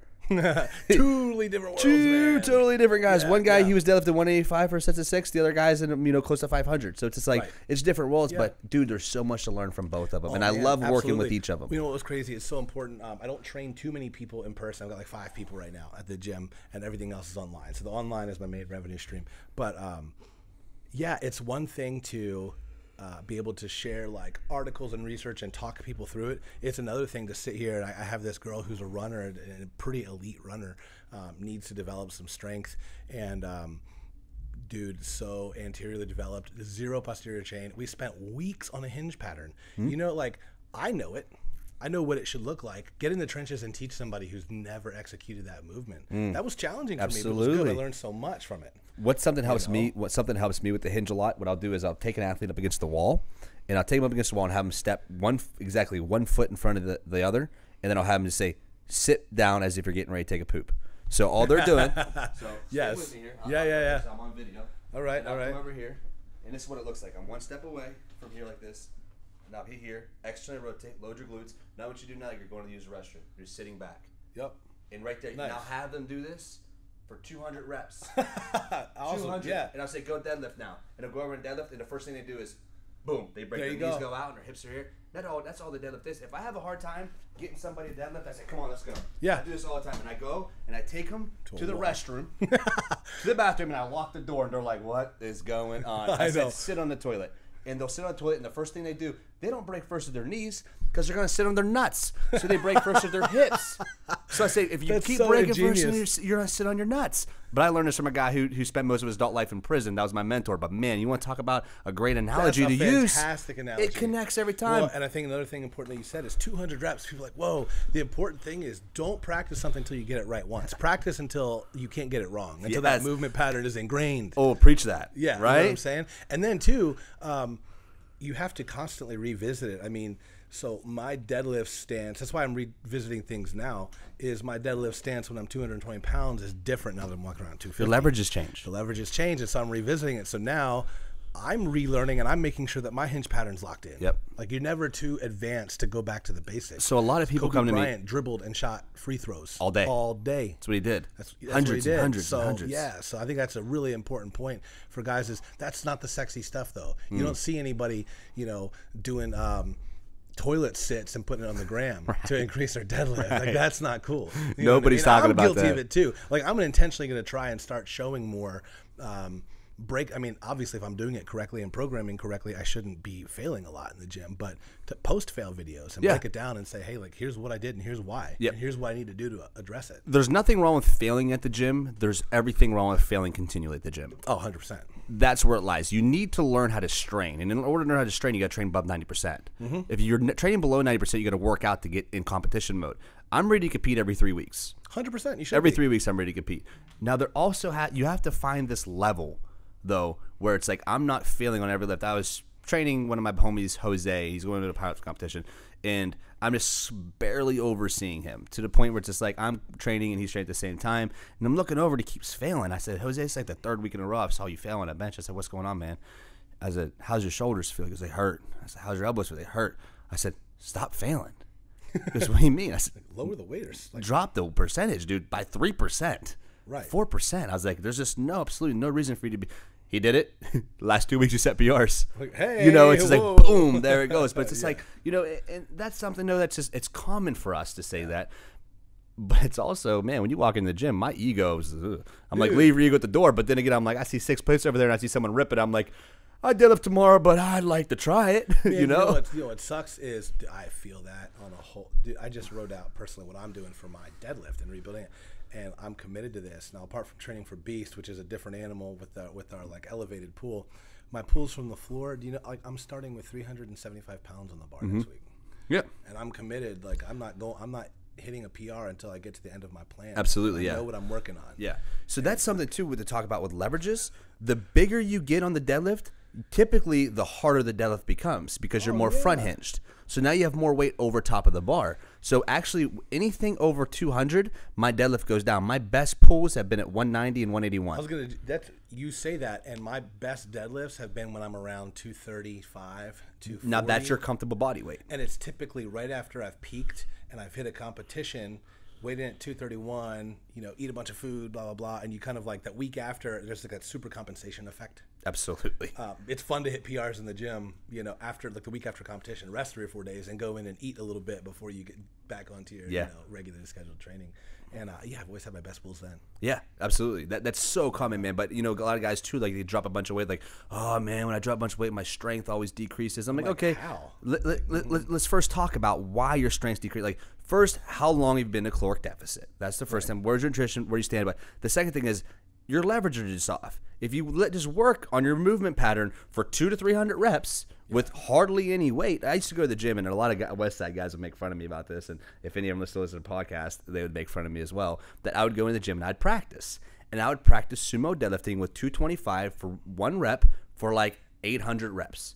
And I'd practice, and I'd practice, and I'd practice. So when people were like, oh, you got short range of motion, I'm like, 8 million fucking reps is why I have short range of motion, because I practiced the movement, I practiced execution, and I'd video it sideways, and I'd read-watch the video. When you guys take a video of me, you always watch. I immediately look at the video, and I start breaking it down. I'm like, look, that rear delt needs some work. This needs some work. First thing I do is I slow-mo it, and I just go like this. I sent it to my boy yesterday, my buddy Anthony Pernice, a ridiculous deadlifter, and I said, all right, here are the good things I'm seeing. What are you seeing? And immediately he noticed right away. He's like, when you're jerking on that bar, he's like, and I slowed it down. Sure enough, I came down ever so slightly. Do you use any apps? I don't. Check out Coach's Eye. That's how have you seen I've been drawing my videos? Yeah. So I send all my clients every week. My clients send me at least 3 videos, and I send them critiques back from Coach's Eye. It's $4.99. I think it's a one-time buy, or maybe it's monthly. I don't know, but my clients absolutely love that because they're learning how to lift. I've seen it, and one of the things I'll do with my clients is this is probably a lot easier to use that app. But I'll like freeze frame and take a screenshot, and then I'll mark it up. Yeah. So like this one girl, she was overhead pressing, and she's pressing right here, and so I'm showing her the angle where her arm should be and things of that nature through it. But that probably sounds like, what's it called? Coach's Eye. Coach's Eye. You'll absolutely love it. Yeah, I'm down to do it kind of last minute, and I'm not cutting weight. You're doing it? Yeah, I qualified back in January when I did that heavyweight contest at 275, and so the way it breaks down, I could do it as a 242 or 275, but it's only 3 hours away from Lexington. It's up in Columbus. So I'm like, I've got 3 clients competing. Columbus in Ohio? Yeah. I've got 3 clients competing. A ton of the Ragnarok people are going to be there. A ton of my friends are going to be there. I'm going to drive up morning of. Yeah. And just do it for fun. Right. Fun. And the events are there's 2 of them that are identical to Beast. Same weights and everything. And I'm like, man. What is the... So the events... the reason why I'm kind of curious, because is there any more qualifiers? Yeah, actually. There are. I'm not sure which one. It'd be soon if it is. But... it's a log clean once, press away, which is actually, I wish it was clean and press every rep, because I get a lot out of it. Yeah, I'll viper the shit out of it. In fact, if it's for my weight class is 275, I'm going to probably be 248 maybe walking in there, but I'm like, I'm going to eat that morning, get an IV with loads of, vitamins and roll with the big boys. But it's a 300-pound log. I know I could viper that for 5 or 6. But pressing away is a little bit different. But I don't care. If I have to set it down every rep and it still gets me 6 reps, I'll do it. I'll just drop it in my waist and just viper a crap ton. You know what I mean? That's the cool thing about strongman. Do what you got to do. Do what you got to do. Yeah, so, but they don't allow grip shirts in USS. Yeah, so chalk up, old school. And if you have a big lever belt, you got to turn it to the side so it doesn't jack up their logs. So, like for me, I'll be honest with you, I'll wear my belt a little high and set it there. And then, man, my hips, I just throw that thing. Well, same deal. It's crazy. Like my Viper presser was like so impressed with it. I'm like, well, I've just nailed the timing, and my hips are stronger than my shoulders. So if I can get the position right, strong upper back, just rode into you, and throw your hips, man. You're winning. All I'm doing is guiding it. Like when I get done a Viper, like my hips are what's tired. Like my shoulders could go all day. My triceps barely feel anything. It's like a hip thrust to overhead. That's how mine is. Yeah. Yeah. So anyways, there's the log clean and press for reps. There's the axle deadlift for reps in a minute. And actually the 275s is the same as the 105K weight at 650. There's a yoke at 775 for us. There's a sandbag medley that's going to suck. I'm not going to enjoy that. What's the weights?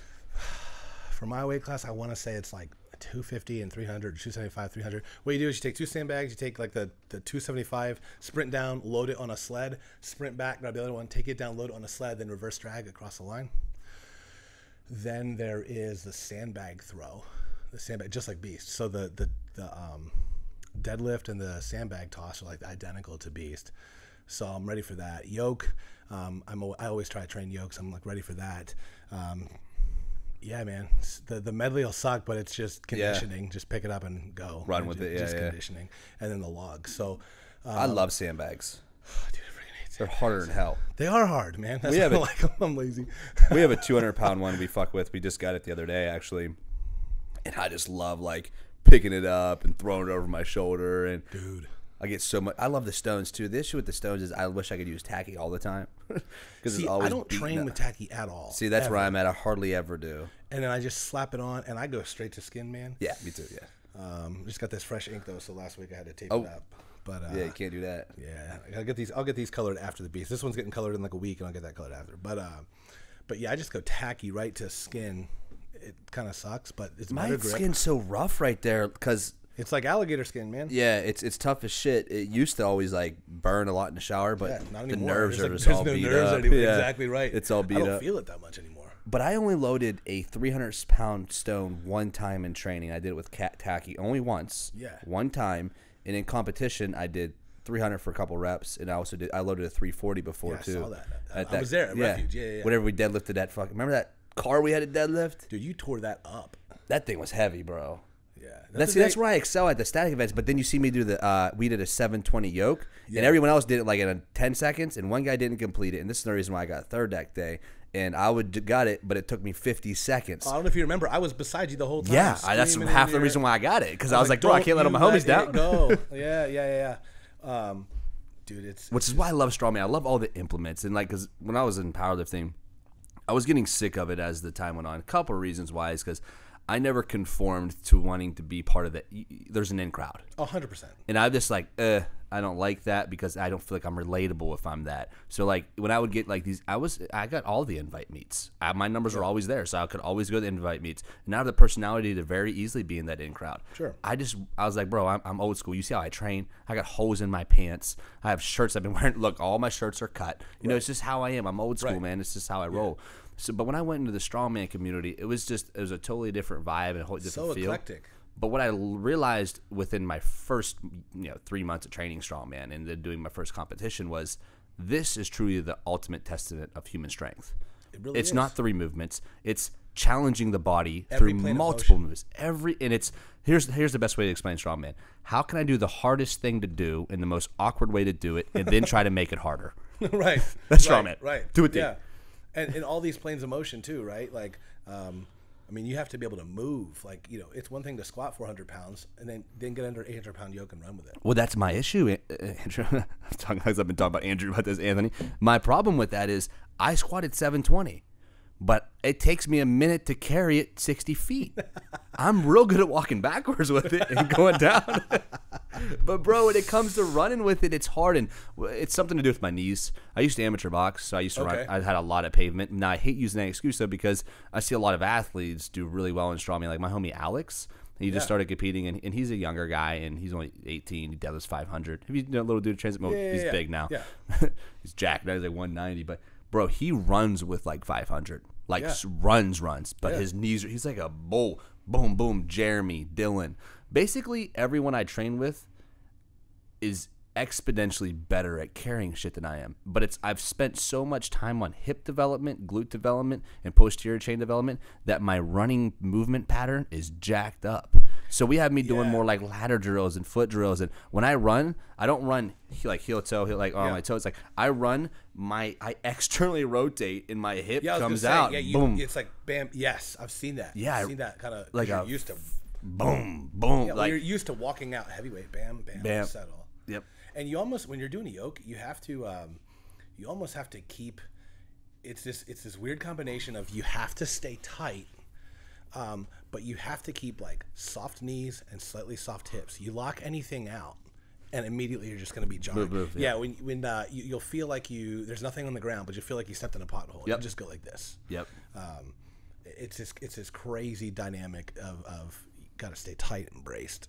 Squeezing that upper back tight. Oh yeah, man. And some guys will. It depends on the width of the yoke. Some guys get in there and push out. Like I've heard, like Terry gave a really good pointer on this the other day on his Instagram story. Is like he will grab the post and think about squeezing his pinkies around it as hard as he can, and that gets lat activation. Yeah. Keeps you tight up here. Yeah. And I was doing that motion. I'm like, oh, that makes sense. I'll have to try it next time. Some guys will just push out like this or squeeze in. Like some guys will wrap around and kind of pull this way to kind of counteract the fact that when you get faster, the yoke swings and you're kind of pushing forward. Whatever, find what works for you with that. But yeah, you got to keep like never lock out your knees really. And I'm a big fan of like short and more powerful steps because you don't want to open your hips too wide again and you're gonna wobble. Yep. So it's just it's tough, man. It's a challenging. Yeah. That's what I love so much about it too. It's challenging and it evens the playing field. And I talk about some of my guys like when it comes to static strength, like there's some good static strength guys I've already saw on social media at 200 pounds. I'm not trying to say I'm the strongest guy statically, but I'm relatively speaking very strong statically absolutely. compared to the 200-pound guys. 100%. But the playing field evens out immediately. If there's 2 carry events, my goal for Beast is not to finish last in the carry event. Yeah. I'm not trying to win it. Well, of course. I mean, my idea when I go into every competition, like, play strategic and play to the. I'm trying to play that I'm going to win nationals next year. I'm going to try to play that I'm going to win Arnold next 100%. Year. So when I go into a competition, even if I'm already winning, like the Kentucky Strongest Man that you were there and you were just cheering us on and stuff. Well, I had won the first 4 events. I got first in all 4. I didn't even need to compete in the stone. And I about broke my back because it fell on top of me. Dude, I saw that. That was nuts. But I knew if I was at nationals that I wasn't going to win all 4 events and that someone was going to be on my tail and I had to fight to get a even place maybe. Man. So I'm constantly in that mindset of like, I'm competing. I need to think that I'm trying to compete against the very best in the world because that's the level I want to be at. Not saying I'm there now by any stretch. No, and I need to get there. It's interesting because you're talking about something that I've had to learn the hard way. So like, I know strength wise. I mean, this is not to sound arrogant, but like when I'm looking at 105Ks, I'm looking at Furman and Terry and Canby and the tops. That's what I compare myself to. Absolutely, no offense to everybody else, but like in my mind, okay, that's who is on my ass, and that's who I need to, I need to get there. And but I'm slowly learning it. The last 2 competitions were really big mental breakthroughs for me because I had PRs and better performances the day of than the gym. And strongman there's such a mental game to it and such a strategy people don't realize. It is, most definitely. So like nationals, I did well. There was like 60 guys in my class. I think I came like 12th. But the thing that pulled me out of like top 5, out of pro card status, I mean, was, let's see. So for one, in the, I'm a decent presser. The axle was 280 for reps in a minute. And in training, I got 16. What I did not do, details, man. Of course, they're going to have commands. I never practiced with commands. So I'm like, boom, boom. And I know I'm locking out. I know I can do it. But I had this groove going. I'm just cranking. At nationals, it's boom, hold, down. Whew, boom, hold. And it's just sucking so much energy. I never got that momentum. Absolutely. And so I got 10 at nationals, which is still good for 3rd. But first got 15. There you go. But you know why? Because they practice with commands. Bro, I'm so glad you said that. It's the attention to detail, and that's something I focus so much on. I don't know if you're at the gym or not Wednesday, Charlie, but I was at the gym was you there Wednesday? We were doing a medley. So we're doing the medley. We're practicing medley. We're doing axle, log, and then dumbbell. And I said, guys, we got to focus on commands because in competition, I've always been so good at that. Even when we're wrapping knees, I'll say, okay, he's on. Okay, we have 5 guys in our group, right? Whatever, 6 guys. Okay. He's up, he's on deck, and he's in the hole. When are you going to start wrapping your knees? Because you only get a minute. Right. And after your minute, you'll get red lighted. So I teach my guys in training to prepare as if they're getting ready to compete. And that's something that I focus on. But that's just for me being around competition. Like I was thinking about this the other day. I was about to make a post about competing and why I think everyone should do it. And I started thinking back. I started competing when I was 5 in baseball. I think most of us started like that. Yeah. I've competed every single year since I've been 5 years old in a sport. I've never not competed. I'm 27 now. So I've spent 98% of my life in competition. Yeah. And what I've realized is I've always leveled myself up in competition. That's how I've separated myself. The reason why people buy my programming, listen to my podcast, and everything else is I know I have a good message to share, and I think God's touching me, and I think all this is going on. But it's because I compete. I separate myself. I'm different than the average guy. There's an average guy, and there's a guy who competes. Right. And the minute you compete, you separate yourself from the field. Yeah, and you cannot you can't place a value on just competing and the experiences learned through competing. Every single time I compete now, I learn something else and I come out better. This last competition, PA Dutch Strong, one of my best showings to date, and I got second. The guy who beat me earned every second of that. Kick-ass dude. Dan Quigley, and he's been in the game for a long time, and he had taken a couple years off due to some injuries, and this was his first show back. And when I watched him, what's crazy is that he's a tactician. Now, I have my best day. Like, here's the thing, too. I tell people, I can live with not being strong enough and not winning a show and looking back and be like, because here's the thing, you can get stronger. But if I miss off of a technicality, like not practicing commands and training, that is dumb. Hard to live with. That's hard to live with. I did not do my job. Yep. PA Dutch Strong, dude, I left everything out on the table. I hit 7 reps on the stinking 170, which my best in training was like 3 or 4. The dumbbell, like it was just, I'd never done a Fingal's finger, which was hard AF. It was this 400-pound just piece of steel and flip that thing like a telephone pole. Yeah, stones. I had the best stone in my life. It started with 270 to 61 inches. I remember saw that. So I just shouldered it, and then the 365 just went so fast. I beat him by a second on the stones. Wow. PR'd my deadlift. It was an 18-inch frame deadlift, which was fun, but went up to 1,070. Best we did in training was 950. So like PR after PR, pushing myself. And when I look at Dan, you know, I went in front of him, and he knew he had to get 8, so he got 8 on the circus dumbbell. But I watched his technique. Dude was a machine. Dude, it's so cool to watch that. Just looked effortless. And then we get to the medley, and I beat him on the deadlift, so I catch up some points. And we get to the medley, and like there's like 14 guys in our class, and there was really only a competition between like the top 3 of us. There's 14 dudes, and I go like I don't know, second to last or something like that. And then Dan, well, I mean, I crushed the leader by a lot at that point. But on the keg, the rule was you couldn't, like, once forward motion stopped, you were done. So you couldn't, it was a keg for distance after the farmers, the Fingal flip, and then the keg for distance. So like get it in position and lock it in, but it starts falling down. They weren't going to let you stop and reset. It was once forward motion stops, you're done. So I'm getting tired and the keg's dropping down to my knees basically, and I'm barely able to step. And I just kept grinding, kept pushing until I about passed out, and I dropped. And I beat the leader at that point by like 80 feet. So soul crushing. And you can just see Dan's face. It's just, so he gets up there, and you know what that MFer does? Takes 2 steps more than I did. Yeah, because that mindset, that strength, and that just, and then little things. I'd never done power stairs before. There's a skill to that. So I ended up getting 3rd. Here's the deal. It wasn't hard to go up the stairs. If you have a good, strong deadlift, whatever, you take it up the stairs really fast. What's crazy is when you're exerting that much pressure and you're breathing and you're out of breath and you're up at the top stair and you turn around and you look down, all of a sudden you get dizzy. Yep. I lost time to Dan because I got dizzy AF and was like, whoa. So I stepped down the stairs really slowly and then boom, flew up. He knew that. He had practiced it, and he had this weird sort of gorilla, half weird-ass monkey fall with grace, sort of like, he went down sideways on his hands like an animal, man, super fast, and just flew up. And so it was just really cool to compete against him because he was just an OG in the sport. Yeah, you're able to see, Yeah, man. He's been around. He's been around. He knows tricks of the trade, and he just has the little things on lock. Yep. And so it was honestly fun to come second to somebody like that because I walked away better. Dude, I felt the exact same way. It was so cool too. Speaking about the power stairs, real quick on that, I did at our first competition, and that's when I fell in love with with strongman because we did at our first competition. I'm like, woo, because I'm mildly athletic. I'm not gonna say I'm like no bomb athlete, but like I'm athletic. Yeah. I can move.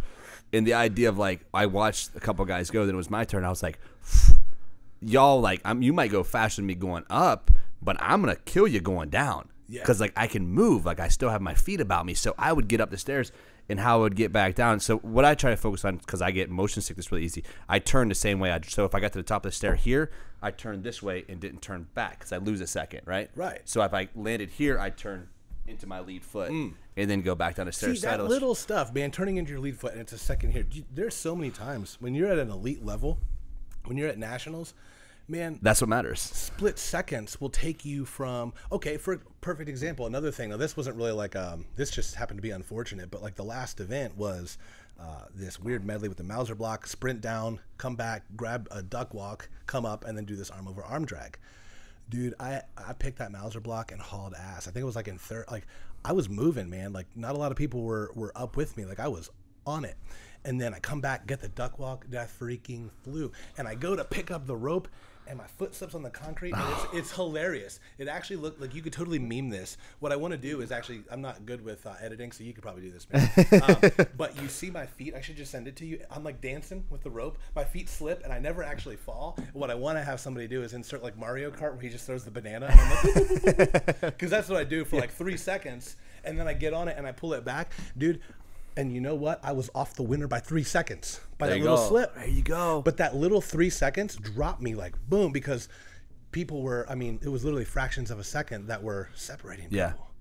And so it's just like, yeah, those details matter, man. So that's I think, what separates. So I think I'm 3 competitions into strongman now. We did one at Jim's, Jim Beebs. I love Jim Beebs, CrossFit Unbreakable. What a freaking cool dude. Always has cool events. Then we did the one where we did a car deadlift. And then, Charlie, we only did one right today. It was Kentucky Strongest Man, right? And then Kentucky Strongest Man. But on the second competition, I learned a ton. And like how you talk about learning from competitions. So, like, I've already learned how to compete from powerlifting. I know it's different, but I understand I understand the rhythm, right? I kind of understand how to compete. I get the whole process. I'm very good under pressure. I do 100 times better at competition day than I do in training. Which is I always do. Which is the goal. What's it should be. It's like it's my program. I don't say I mastered programming, but I just understand how to peak my body into top performance. But I remember you telling me after that competition, like, oh, bro, whenever I saw you down there, you're like, oh, bro, there's some great competition here at 200. It's going to be so awesome for you today. I'm like, sweet. Like, there's a guy named Wes and Tyler Young. So it's like, oh, dude, how do you spell IPOC? Wes IPOC. Yeah. So, which is so cool because both of them become my homies. Like, we're social media homies. Like, I got their number. We talk to each other. Wes is actually going to be on the podcast. That's going to be Tyler on. Yeah, so, and get Tyler on here, too. Both of them are super cool. But what I, with that competition was, they were on a different level.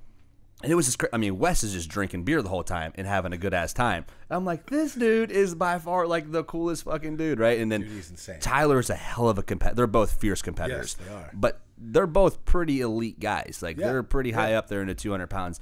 And I was able to I just picked their brain the entire time. Like we were sitting there waiting for each of us to go up, and I'm just asking them questions, and they're just giving me advice. I'm like, I can get down with this. Like we're literally competing, and I remember when we were competing, Wes and Tyler were the 2 people cheering the loudest. Yes, besides you, with me when I was doing that yoke. It was the 2 guys I was competing against, and we were all battling first, second, and third. And then there you were as well, and a different using your energy to scream at me to get away. And I'm like, how freaking cool is this? And I'm doing the deadlifts, and they're cheering me on for the deadlifts, and I'm doing the log, and we're cheering each other. And I just thought that was so cool that we're literally like, you're cheering me on to get one more extra rep, not because for any other reason than you want me to get one extra rep, because then you are forced to become better of yourself. 100%. That's what I love about the sport, because these guys are cheering me on, and like, well, if I get an extra rep, that can mean they lost, or that can mean they could level themselves up. But I learned so much from them too in that competition. That's why I like instantly became friends on social media. I was like, dude, I thought they were so cool, and like, how can I now help you guys like you helped me at one time, you know? Yeah, 100%, man. My very first competition I ever did in 2015. Yeah, 2015 was my first competition. Beast of the Bluegrass. It was in a small, tiny, like, little warehouse sort of thing. It's grown so much now, man. A Platinum Plus. Dude, Davey's a cool ass cat. Yeah, he is, man. And it's a privilege to get to train with those guys on a regular basis. But dude, how about his when he grabs the bar and rolls up his chest, he's just like a bulldozer. Dude, one time he asked me, we were down there, and he's got like 225 on the bench, and he asked me for a spot, which is weird because he benches like 530. So I unrack it, and I knew he's in a weird setup and position, and all of a sudden he starts doing skull crushers. I was like, fuck me. I was like, okay, fuck me. Dumb. And he's such a cool dude. It was like a month ago we were squatting together like late. He's always at the gym late on Thursdays, and so sometimes I'll go down there if I can't make it for the weekend if my wife's working, and hit some events and stuff. And he's got like 7 and change on the safety squat bar. And he's like, hey, man, can you spot me? I'm like, the fuck I'm going to do? I'll call 911. Like, I'll stand behind you. But yeah, sure, let's go. Like, it's hilarious. What I love so much about it, too, is like the guys, so Davey, I went out there, and, it's a big-ass venue. Yeah. We had it at the, it was in Louisville, the convention center. Like, there was something going on. There was a bodybuilding show. And the Kentucky Open. The Kentucky Muscle or whatever. Kentucky Open or Kentucky Muscle. Yeah, whatever it was. So, there's all these things going on, and there's all these people need to talk, and we walk in, and he just spends like 30 minutes chatting with me. Like, hey, man, you want to go try out the implements? Just bullshitting me, getting to know me. Yeah. And I was just like, I just thought that was so genuine that he took the time just to, like, because in powerlifting competitions, like the meet director, like sign your name, whatever, get on the scale, go. Like this dude was taking time to chat with me, and just like instantly I just felt like part of the community. It also felt the exact same way at Jim, obviously, because me and Jim are already friends. But the second competition we did, who did that competition again? His name's on the tip of my tongue. The one we did up the heavy ass car. Derek Stone. Derek Stone, same deal. Yeah, went down there, no idea who these guys are, you know what I mean? And obviously it was in a place in Kentucky too. Like I went to we ate at Cracker Barrel 3 times. That's all they had. Yeah, dude, they're like, y'all ain't from around here, are you? And I'm like, nah. I'm from West Virginia. I ain't that far off. Okay, Right, come on, guys. But same way. Derek Stone was the same exact way. Super cool. Like and I just love that about the community, and that's something that I really want to kind of utilize this platform, the podcast, my social media and stuff, and have it. I'm not trying to say I'm famous by any stretch, but be able to give guys like that in you platforms to be able to share your knowledge. 100%. Man, we have. I've got a bunch of my clients that are just, or friends even from the gym that are in the bodybuilding world, figure world, or just Gen Pop clients. I had a bunch of them come down over the course of the last month. I'm like, dude, it's $10 drop-in fee. Come down, see what it's all about. And like, man, Davey will take time to get to know anybody, and he doesn't do a whole lot of training on strongman days because he ends up coaching a lot of people. I counted like 27 people there last Saturday. Wow. It was crazy. And the cool thing about it is you have this girl, one of my clients, who has never touched stones in her life. She's got an 80-pound stone. It's digging into her arms. It's heavy, and it's weird. And Davey's over there coaching her. I'm coaching her. This girl she's never met is helping her out. And by the time you're done, you got the whole gym stopping and cheering for her to get this thing into her lap.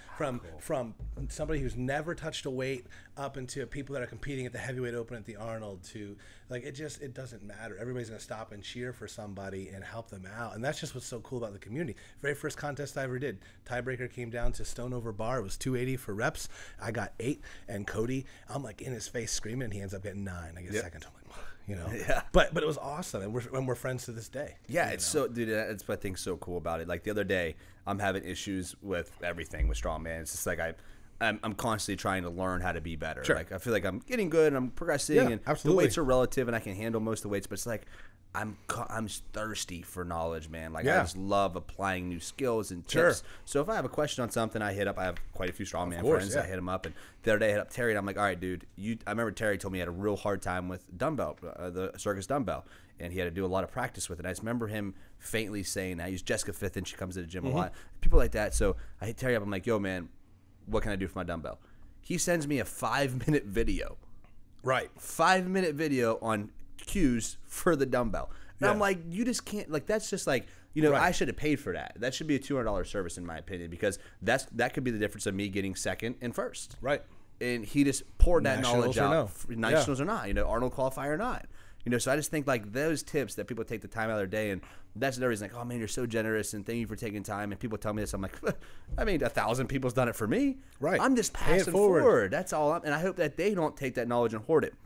And that was something that was something very common that happened though in the powerlifting community for a lot of years. People didn't want to share what they were doing because there was like rival gyms. It was like it was like their name attached to it. And and if you don't do conjugate, you don't do shit. And that's another thing that's really just like pushed out of powerlifting. Like it's either like you do this program, you don't know nothing. Well, there's 100,000 fucking ways to skin a cat.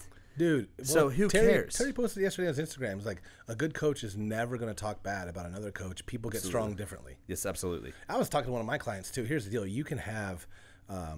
There's good plans and bad plans, but even if you have a shit plan, it's infinitely better than no plan. And if you stick to it and try really hard, you're gonna get results. Yeah, like, isn't that funny? I hate saying that out loud, but it's so true. Let's just be real. Yeah, I mean, it's just what it goes down to is like I tell the guys this, and this is what I tell people: like they're on this plan and effort. And here's how: whenever people send me like, "Hey, what split have you been on?" Before we started, they send me over their split, so I can just kind of see where they were strengthening. Like, okay, were you doing a lot of posterior chain development? Because most people are doing nowhere near enough. I kind of program, it's not 100% to this ratio. It's usually like 1.75 to 1 or sometimes 2 to 1 pulls, posterior chain work comparative to pushes.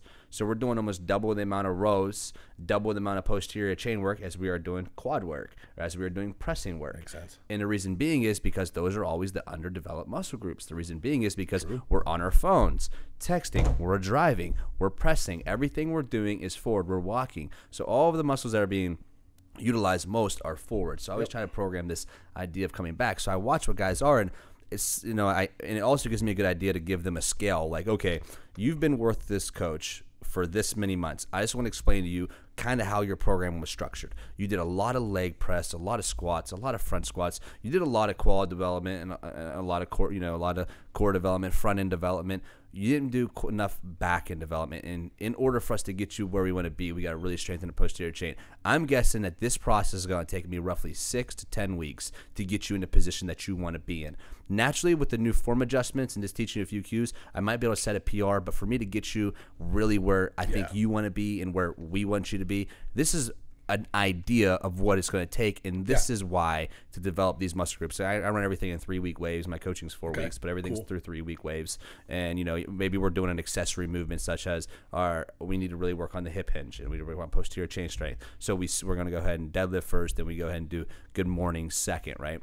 And it can be rotated through different variations, though. It can be through a pin, camber bar, or maybe it's just rotating the variations as far as combinator resistance. But from there, so once I run through these 3 different blocks, which is 3, 6, 9 weeks, after this 9 weeks, this is typically your result. And I don't give people specific numbers, but they give them a rough idea of where they'll be. And I'll say, but here's why I do it. Like when I'm telling people on Instagram and on Twitter, I kind of sound like another fitness guy who's like, I'll give you a 30-pound PR. That's actually just backed up on research. That's and backed just up on experience. That's me doing 15 seminars and having 20 people show up at each seminar.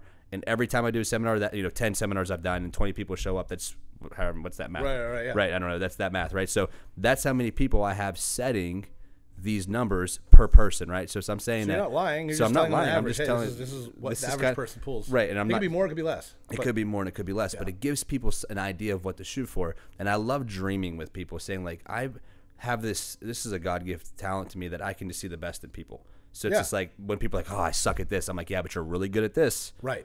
Now, when you can point out the things that people are good at, that's when they're able to excel. As a person, though, it's good to point out your flaws. I tweeted this other day, work on the shit you suck at because you'll get better at it. But 100%. I'm all about doubling down on strengths, though. I'm still about doubling down on strengths. It was interesting because, again, I'll go back to my time as a operations leader. But, like, it used to be all that we would write development plans for people to further their careers and things like that, and we would sit down and people would constantly be highlighting like the 3 to 5 things that they suck at and need to get better at. And so I want to work on this, I want to work on this, I want to work on this, and it's entirely demotivating to get up and go to work every day and be like, well, I'm going to work on these 5 things because I'm terrible at it. And you just constantly have this awareness in your head of like, I'm really bad at this. This is not good. I need to constantly level up here. And so instead, there's this book we read at Amazon called Strength Finders. It was kind of revolutionary for me. And it was really trying to like nail down what are you really good at and what are you passionate about, but that you can get even better at. So take your passion, take your natural skill sets, and then get really, really good at that. And then once you've gotten good at that, then start sharing it and getting other people good at it. Now, you can't ignore your weaknesses. You have to address them. But who wants to get up every day and focus on what you suck at? Absolutely. That's crazy. It's only a crazy person. Demotivating. Only a crazy person would do something they don't like for a longer extended period of time, 21, 40 days. It's so crazy to me that, people who work jobs they don't like, you know what they are? They're crazy people. Yeah. They are, and if you're listening to this and you're working a job you hate, you're fucking crazy. Yeah. Because you don't have to. See, I was fortunate in that I genuinely enjoy the work I do, like, or I did when I was doing operational stuff. And I'm not ruling out that I may ever do it again. Ultimately, my long-term dream is to own a gym and doing what you're doing as well.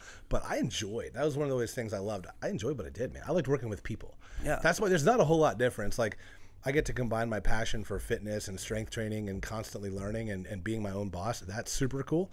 But working with people is working with people regardless of where you're doing it. Being a leader transcends any industry or whatever the case might be. If you can lead people, you can lead people to the end. Absolutely, 100%. And why I say you're a crazy person if you work a job that you don't want to do is because you're literally being submissive to either what other people's opinions of your life should be or what culture's created. Yeah.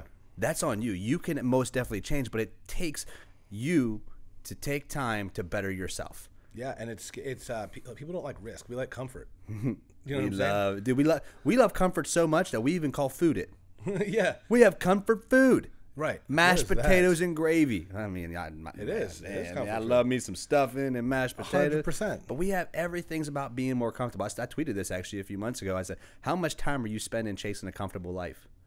Yeah. It's like, hey, I really want to be comfortable. So what I'm going to do is I'm going to be miserable 40 to 60 hours a week, which then we know we can't just be miserable that many times. You don't mean to tell me that when you spend 8 to 10 hours a day doing things that you don't want to do and preparing for things that you don't want to prepare for, when you get out of that, it's harmony. It rolls into your next life. Your next life is how you act from 5 to 12 o'clock at night before you go to bed or whatever 100%. Time you go to bed. So now you're rolling that off to your significant other than your kids. It's just like when people do things they don't want to do, your kids grow up watching you do that. Unless you're some amazing person who can just flip this switch and be this great person, which there are people out there who can leave work at the door and go out there and be who they want to be. But most of the time, it carries over into into your real world. And to be clear, I mean, I think there is something dignified about, you know, I mean, we all know, like, you know, my dad genuinely enjoys what he does. But, I mean, what he did for years is hard, back-breaking labor.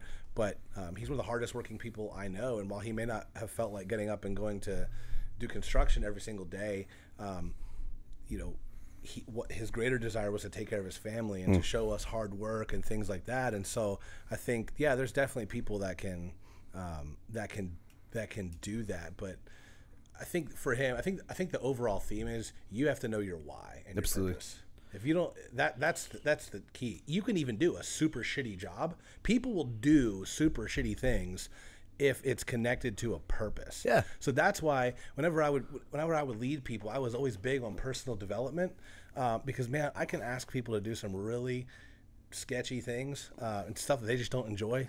People will clean some bathrooms if it's connected to a why. Yep. If they have a vision of how this is making them a better person or how this is impacting the people around them. But when people don't have a why, that is the worst. You can do a terrible job and back-breaking labor, but if your why is convincing and compelling enough, that's just the key. Or just absolutely the why, or just have a better attitude on it. I was a coal miner for 3 years. That's hard. For anyone out there, that's not the best job to have. No, it's not the most rewarding career to get black lung. Oh. I was just going to quote Zoolander. But everyone says that. I've got the black lung, Pop. I got the black lung, Pop. But listen, what it goes down to is I wasn't miserable for 3 years. Right. I loved my life. Right. Everything that was going on because I accepted the situation that I put myself in through self-ownership. I put myself in this situation to have to work this job because I failed out of college and I didn't like iron working in Colorado and I wanted to make good money, and that's what the position was available for me at that time to make the money that I wanted to make. That was a job I had to work. Yep. So I didn't make everyone else around me miserable. Yeah. I didn't be a bad person to everyone around me and be a dickhead because I didn't enjoy the career I was working. No, I took it on the chin. And I think that's a lot of people's problems. They carry things like, you don't have to be I don't think everyone should be entrepreneurs. Most definitely not. Not everybody's built for that. Not everyone's built for it. On top of that, I hate the word entrepreneur, and I talk about this all the time on podcasts. I think it's so lame because it's such a glorified word now. I'm an entrepreneur. I'm doing it. Like, and people are like, oh, man, you're – and I hate when people call me a successful entrepreneur. I'm like, fuck, I don't know what the fuck I'm – what are you talking about? Like, first define success. Right. And then, sure, maybe. You know what I mean? Right. I believe I'm successful in my space, and I'm successful in my space because if I feel like leaving right now, I hit pause on this and I go home. Right. Not many people can do that, and that's really fun for me. So that's how I define my success. I define my success by having availability anytime I want to have it. So for me, it is success. But when I talk about what most people's success is financially speaking, right? Sure. Okay, and if we're talking about entrepreneurs, successful entrepreneur, you're talking like he's moving numbers. Right. You're talking millions. It's like he's making cash flow. Like, that's cool. Like, remember the 1% is $400,000 a year. That's the 1%. Yeah. And once I learned that, I'm like, that's attainable. Yeah, it is. If for $400,000 a year, okay, let me think about this real quick. Now, break it down. Break this down real quick. That's $1,000 a day almost. It's a little over $1,000 a day. Will put me at $400,000. It's like, how I broke myself down from $1,000 a day is, what products can I sell to make $1,000 a day, and how many products do I need to sell it at what margins? Yes. And then I started breaking it down per product. So then I started creating products, and I started realizing, whoa, at gym memberships, I'm never going to be able to reach to 1% off just gym memberships. Let me go and include ebooks. Okay, that'll help. Let me include clothing line. Okay, that'll help. A subscription-based website. Okay, that'll help. One-on-one training. Okay, that'll help. Multiple streams of income. I started creating more streams of income. So it's like no one stream of income is better than the next. You know what I mean? They all contribute to the overall goal. I was listening to a podcast on Order of Man. I don't know if you've listened to Order of Man with Ryan Mickler. It's a really good podcast. And he was interviewing somebody, I can't remember who, but he was talking about starting a business. And he was talking about how too many people spend so much time, instead of growing into their business, they would try and, go into debt for all this massive equipment, doing that. He's like, dude, all you need is a minimum viable product. Yeah. Just something to get out there, and then have something, provide free content to get people in, have something, like low end cost, have something mid-range, and then even price something out that's crazy, that like out of 2,000 people, like 2 may take you up on it, but just have multiple streams of so I mean, heck, one of the things that I do is I'll break it down for people if they ask for personal training. I have a package available if somebody wants to purchase like 3 sessions a week for a year. Yeah. And it's several $1,000s, and most people aren't going to do it, but I've already had a couple do it. Yeah. But if you break it down, they're getting a pretty significant discount off my hourly rate by that. But absolutely. It's helping me. They're saving money, and it just, so like you just have to have multiple streams. It seems like most people are just trying to microwave their success or trying to microwave their incomes. And people ask me, the first thing was, how did you build your online training presence? I said, trust. And they said, well, what does that mean? Well, how I initially did it is for years, since Snapchat was available, why everyone else sending naked pictures on Snapchat? Not saying that I wasn't. You know what I'm saying? I'm not trying to like talk shit on y'all. Ash has seen a few dick pics. So much Charlie. Oh, it's getting real. But for years, I put out my exact workout that I would write. I'd write it on a piece of paper and I'd take a picture of it. And I put it on my Snapchat since 2010 or 11, since Snapchat was out. That's when I got it. And I did that for like 3 or 4 years. And then what I decided was, hey, I lost my job. I don't have a job. I just stopped posting the content. And people are like, yo, man, where's the workout today? I had like hundreds and hundreds, because I have like 4,000 people or something on my Snapchat. So I have hundreds of people asking me now. And why I have so many people on my Snapchat? Because there was like, yo, you could get this guy's workouts, they're giving them for free every day. Check it out. Yeah. So people are following me because I'm giving my workouts for free. That's super cool. So next you know, I decide that I lost my job and I need to online train now to try to just live till I find my next job. 72 clients in 1 month. Jeez. 72 in one month crazy. Is when I started writing that study on the deadlift, the exact time I did. Yeah. So awesome. The deadlift, and it went into this. I started giving free content. And with the gym, the same deal. I built trust. Yeah. The same exact. I'm about like 54 right now. That's massive. Yeah, it is. It is. See, my online's only like 16. Like you have a different thing. You're in the gym. You're doing this. You're doing that. I'm like, this is my main stream, and it makes my weekends crazy. But I like it though. It's fun. Yeah. Most definitely. Yeah. But I love that idea of trying to build trust. And everyone's trying to microwave things, and microwave it is. Like, for me, I know when I drop a shirt, like we talk about this all the time, when I drop clothing, it's a one and done. We drop X amount of units, and we're done. 100, however many we decide to drop, and we're done. That's all that we do. Every time I drop a shirt, though, I can list. They sell out in a week. Every time, less than a week. I need to get. I should have jumped on that no rival bid. Dude, you gotta be fast. I know, man. You gotta. But good stuffs are coming. Stuff's coming. Don't you worry. We just did a nice little meeting the other day. Stuff's coming. But that's the thing with our clothing line. Everything dropped so fast because I built trust. Though people were buying my gear when it was the worst graphic designs ever. I mean, some oh my gosh, horrible stuff. But why people bought my gear is because they trusted the process. They trusted what I was doing. And I think part of trust is built by just vulnerability too. Absolutely, dude. Yeah, I think it's so important. Just be vulnerable. Tell them what you do know, what you don't know, and earning trust is so key, man. Anthony, I've really enjoyed our conversation. Yeah, dude, absolutely. This is fun. Blast. Yeah, what do you think, Charlie? This is a fun one, huh? Guys, I want to give a big shout out to our sponsors, PRX Performance Racks. They're space-saving racks. Didn't get to mention them at the beginning of the podcast, but man, y'all hear me talking about them often. You know that I don't bullshit you guys on promotion stuff, so I really like them. They have a few more weeks left, and they're doing away with discount codes, but for the next few weeks, you can still get 5% off using discount code Zach and J5. I want to give a big shout out to the Recovery Room, also sponsors the podcast. Good people to me. Love those guys. They're opening up a second location right now in Westfield at the Pacers facility. It's like an academy thing. That's really dope. So they have a lot of cool things going on there. They're also found in Carmel. Big shout out to the Recovery Room. Follow them on social media. I'll have the tag below. Anthony, if you could leave us with any parting shots based off of our conversation today, besides the Amish. Besides the Amish, don't take corners too hard with the buggy. Man. Yeah, easy on the corners. You're gonna tip over, man. Just stay consistent, train hard, be vulnerable, share what you know, because everybody has a different sphere of influence. So don't, like you said, don't hoard that information. People are leaders. People don't realize that. Like, you're a leader. There's somebody looking up to you who thinks like you're the shit. And you're just the guy to attain to be. So so be that for that person. And here's the crazy part. You don't always know who that is. Sometimes I'll get messages out of the blue from people I haven't spoken to in years. I went to high school with, and like, man, I've been following you doing X, Y, and Z. I've dropped like 25 pounds. I'm cool. like, whoa, man, that's awesome. Or, you know, just these super encouraging things. So more people are watching than you realize. So just go hard at it, train hard, share what you know, admit when you're wrong. That'll build a ton of trust. Yes, it will. You know, so yeah. And where can we find you on social media? So Anthony Diehl 105K Strongman. Okay, I'll put that below. I'm gonna age myself right here. Ready? I've never had a Snapchat. I signed up for it once. I was like, this is confusing. Delete. It's totally fine. I feel old because, dude, I was part of the original Facebook group when you had to have a .edu address in 2005. Yeah. Nice. Yeah. So I have Facebook and Instagram. I jumped on Twitter. Total admission here. Want to know something funny? I jumped on it when like the Instagram, Facebook went down. I was like, oh shit, what's this Twitter world about? And then I was like, you gotta be on Twitter? I was like, I'll try to do better with it, but yeah, I don't. You should be on it. I'm a rambler, man. How do you do 200 characters? Threads. Okay. Threads. So here's the deal. Actually, you have to school me up on Twitter. The rambling is actually great. So if you guys are trying to grow your Twitter, actually follow a guy on Twitter. His name's Ed Lattimore. He's a phenomenal. Okay. He's a physics major. Really just unique guy. You're going to try to get him on a podcast. He used to be a heavyweight boxer. Oh, sweet. Super cool guy. But he talks about tweeting like 50 to 200 times a day.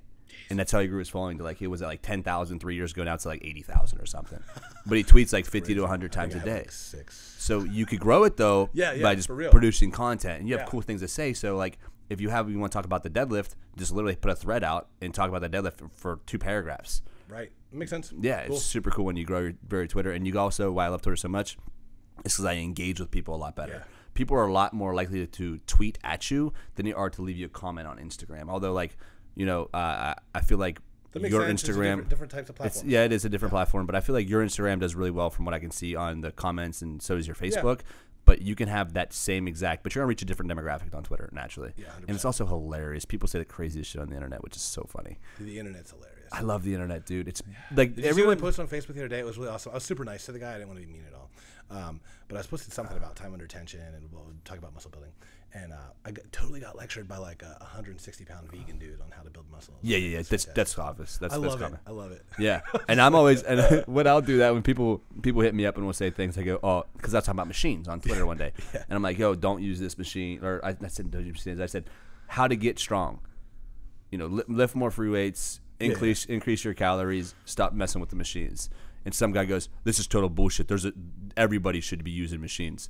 And I'm like, okay. You know what I mean? I'm not like hashtag context, bro. I'm not disagreeing with that because I think machines are very important and they play a very strategic role in muscle development. I said, you know, that's cool. And then he goes, well, it just made it sound like that. You know, like machines. I'm like, congrats on being an expert, bro. That hasn't moved forward. You know, I said, congrats on being an expert. You know, but you're gonna have that take to go with the bad. I used to let it get to me. Now I'm just like, people can really say whatever they want about me, and it's just a meshment. So if Charlie's and I learned this in counseling because I'm a crazy person, so I got to go to counseling once a week. So Charlie can tell me he's jumping up and down. He's fucking furious about something. And how easy is it for you to get emotional about his shit that he has going on? Man, this fucking guy out there is doing this, and you're getting emotional with him, or his significant other's doing him wrong, and you're getting significant, and you're getting real emotional. That's a meshment. So that's just you're your own circle, and he's his own circle, and you're meshing your circle with him. So essentially, Charlie can come in, and he can be jumping up and down and going crazy. That doesn't have to change my emotions. I get to choose how I react to that. And people who just react to everything are very emotionally unstable. I don't want them people around me because I'm in contact with my emotions. So when Ashley comes home and she's in a bad mood or vice versa, we try to like be transparent. I'm not in the best mood right now. I just want to let you know where I stand with things. Yeah. Okay, totally fine. I know that it's hard when it's your significant other to not be emotional, like what's going on, you know. Well, you don't want to take it personally. Right, absolutely. So it's like what's going on, but everything. But learning how to separate your emotions from that, man, you will kind of save so much time and mental space. Oh, yeah, dude. I mean, if you go on my Facebook like a year ago, dude, so much wasted time arguing with people. Yeah. What a waste of life. Ridiculous. That was the other day. You put a thread out on parenting and what people think what we should do about like our kids and fighting and that whole thing. Yeah. I actually agreed. Actually, totally with yours. But did you see how I responded to that? Yeah. I said, wow. this was a great post filled with great information. And like that's it. You left it so vague. Like anybody, you couldn't have caused controversy with that if you wanted to. I literally said, this is such a great post with great insight. Thanks for sharing. Yeah. But it's just like, I didn't agree with half the things that I was seeing. I was like, go ahead, your kid will get bullied then. But you know what was also funny though is I kept that conversation going and it ended up dragging into like several more days. And the only reason I did is because the person I was talking with, I respect that person. They're a fellow strongman. I competed with them like once. And I knew deep down both of us agreed. We were coming at it from different perspectives, but we wanted the same thing. Yes. And it was crazy because once we parsed it down, like the conversation ended with, oh yeah, okay, I see what you're saying. Yeah. And it was like, okay, we're a lot more constructive conversation. That's the thing. Like, yeah, I feel like we've done a horrible job at controversy and how to handle it. That's something I'm real big on teaching crew right now. My little dude is how to handle controversy maturely. Like with someone's going to be, because it's going to happen. It happens a lot. 100%. And a lot of people break under controversy. Like me and Jay have had podcasts where we just argue the whole time back and forth. It's totally fine, though. It's just like, he's my best man at my wedding. I love this guy. Yeah, like, yeah, absolutely. Me and these guys, all the time, we have controversy with each other. But it's trying to find common ground with each other and listen to their opinions. Like we talk a lot about religion and organized religion at the gym. It's like learning that. If you live in a vacuum, if you just live in this echo chamber, you're never going to grow. No, you never learn that. And that's unfortunately what my Facebook was for years is I would just put out these statements that are just so charged that you... Bias and definite. Yeah, if you disagree, my statement made you feel like an ass. So why would you take the time to try and argue with me? It's clear that I'm not in a mindset to even ever listen to you. Absolutely. And all that I'm going to do is get people to unfollow or get loads of likes and slaps on the back from people who already agree. And what value is that? I don't care. You're not creating no value because you're not... Correct. Dude, Jesus went and sat with people who were different from him. Well, and that's one of the things I was trying to... When I was discussing with this one guy about the whole fighting thing, we ended up getting into like this whole discussion of like, well, I just say things how it is, and if people don't like it, whatever. And I'm like,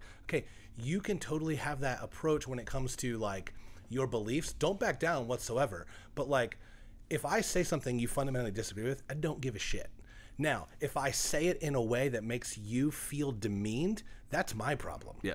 Like, be offended at the content of what I said, not how I said it to you. Yes. I don't need to make you feel like less of a person or unintelligent. And that's how I, for so much of my life, made people feel. I would put my opinion out there, and I would phrase it in such a way that if you disagree, you're not smart as me. So dumb. But what a cool thing that you're able to acknowledge that now. Most people don't have the ownership to even acknowledge that you once were. And it just burns so many bridges. Yeah, like, absolutely. Just so stupid. And so now I have so much better relationships with people that we fundamentally disagree on so much stuff. And it's okay. Totally okay. It's totally okay to disagree. 100%. That is the most okay thing to, like, there's certain things that I do with my guys that I know they're just like, man, I wish you wouldn't do that. But they still support me and they still love me. Yeah. Because there's just certain things, like sometimes I might say certain things that are, like my deliveries, especially when I'm in the heat, is just not always good. Yeah. And then I just know, so I tell my guys this. He knows really well, like, bro, hey, I said something to you. Can you give me some grace? That's not how I meant it. He goes, I know where your heart's at. He knows I wasn't trying to put him down or make him. That's all because of trust and communication. Vulnerability built on time. That's another thing I would tell young guys too. I've got a couple young clients who they're looking up to you. They're looking up to me in a small way, and like they want to do these big things, and great, go for it. But also realize this stuff takes time. Yeah. So you don't just earn trust overnight. Yeah, and I try to explain that context through my social media as well. Yeah. Time. Like you said, you were on Snapchat in 2010. Right. Like, you know what I'm saying? I was building this for a long time. Yeah, I've been doing programming in a capacity for like 3 years, but for real, hardcore in the last year or so. I'm still super new to this. Yeah. I've only honestly changed the way I post on Facebook and things like that and stopped being a dick to people in the last like 7 months. Yeah, which is totally fine. And I understand if people want to give it time to be like, I don't know, I know how you can be. I know how I can be. Right. I don't blame people. Trust is earned over time. Yeah, fiercely flawed. Yeah. We all are, at the end of the day, we're all fiercely flawed, man. Anthony, this is great. We could definitely easily have another podcast. We have plenty to talk about. You tried to like land this plane like 15 minutes ago. I just took it right back off, so. I'm just landing because I keep pissing. I got to finally take a shit. I piss so much. It's dangerous, man. Hey, this was awesome, man. I appreciate you driving. 4 hours for you? It's 3 hours pretty much on the dot. Okay, so. 3 hours, man. I really appreciate you taking the time out of your day. You spent a whole Friday here with us. Yeah, so, thank you a lot for doing that. I want to make sure we plug you below. Guys, Anthony's a phenomenal person. He's a phenomenal coach as well. I get a lot of tips from Anthony. It's like one of those guys. He's in one of my circles. I communicate with him. I don't have any specific coach, but I have multiple people that I use as resources, and he's one of them. So I'm going to plug his stuff below. We'll put his email in there. If you guys are looking for coaching, check out his social media page first, see what he's all about, see the type of guy and integrity he holds himself with, and I definitely recommend him as a strength coach or really anything you're getting into. You're going to be having A1 quality coaching for sure, man. Hey, guys, appreciate y'all. Anthony, thank you. Thanks, man.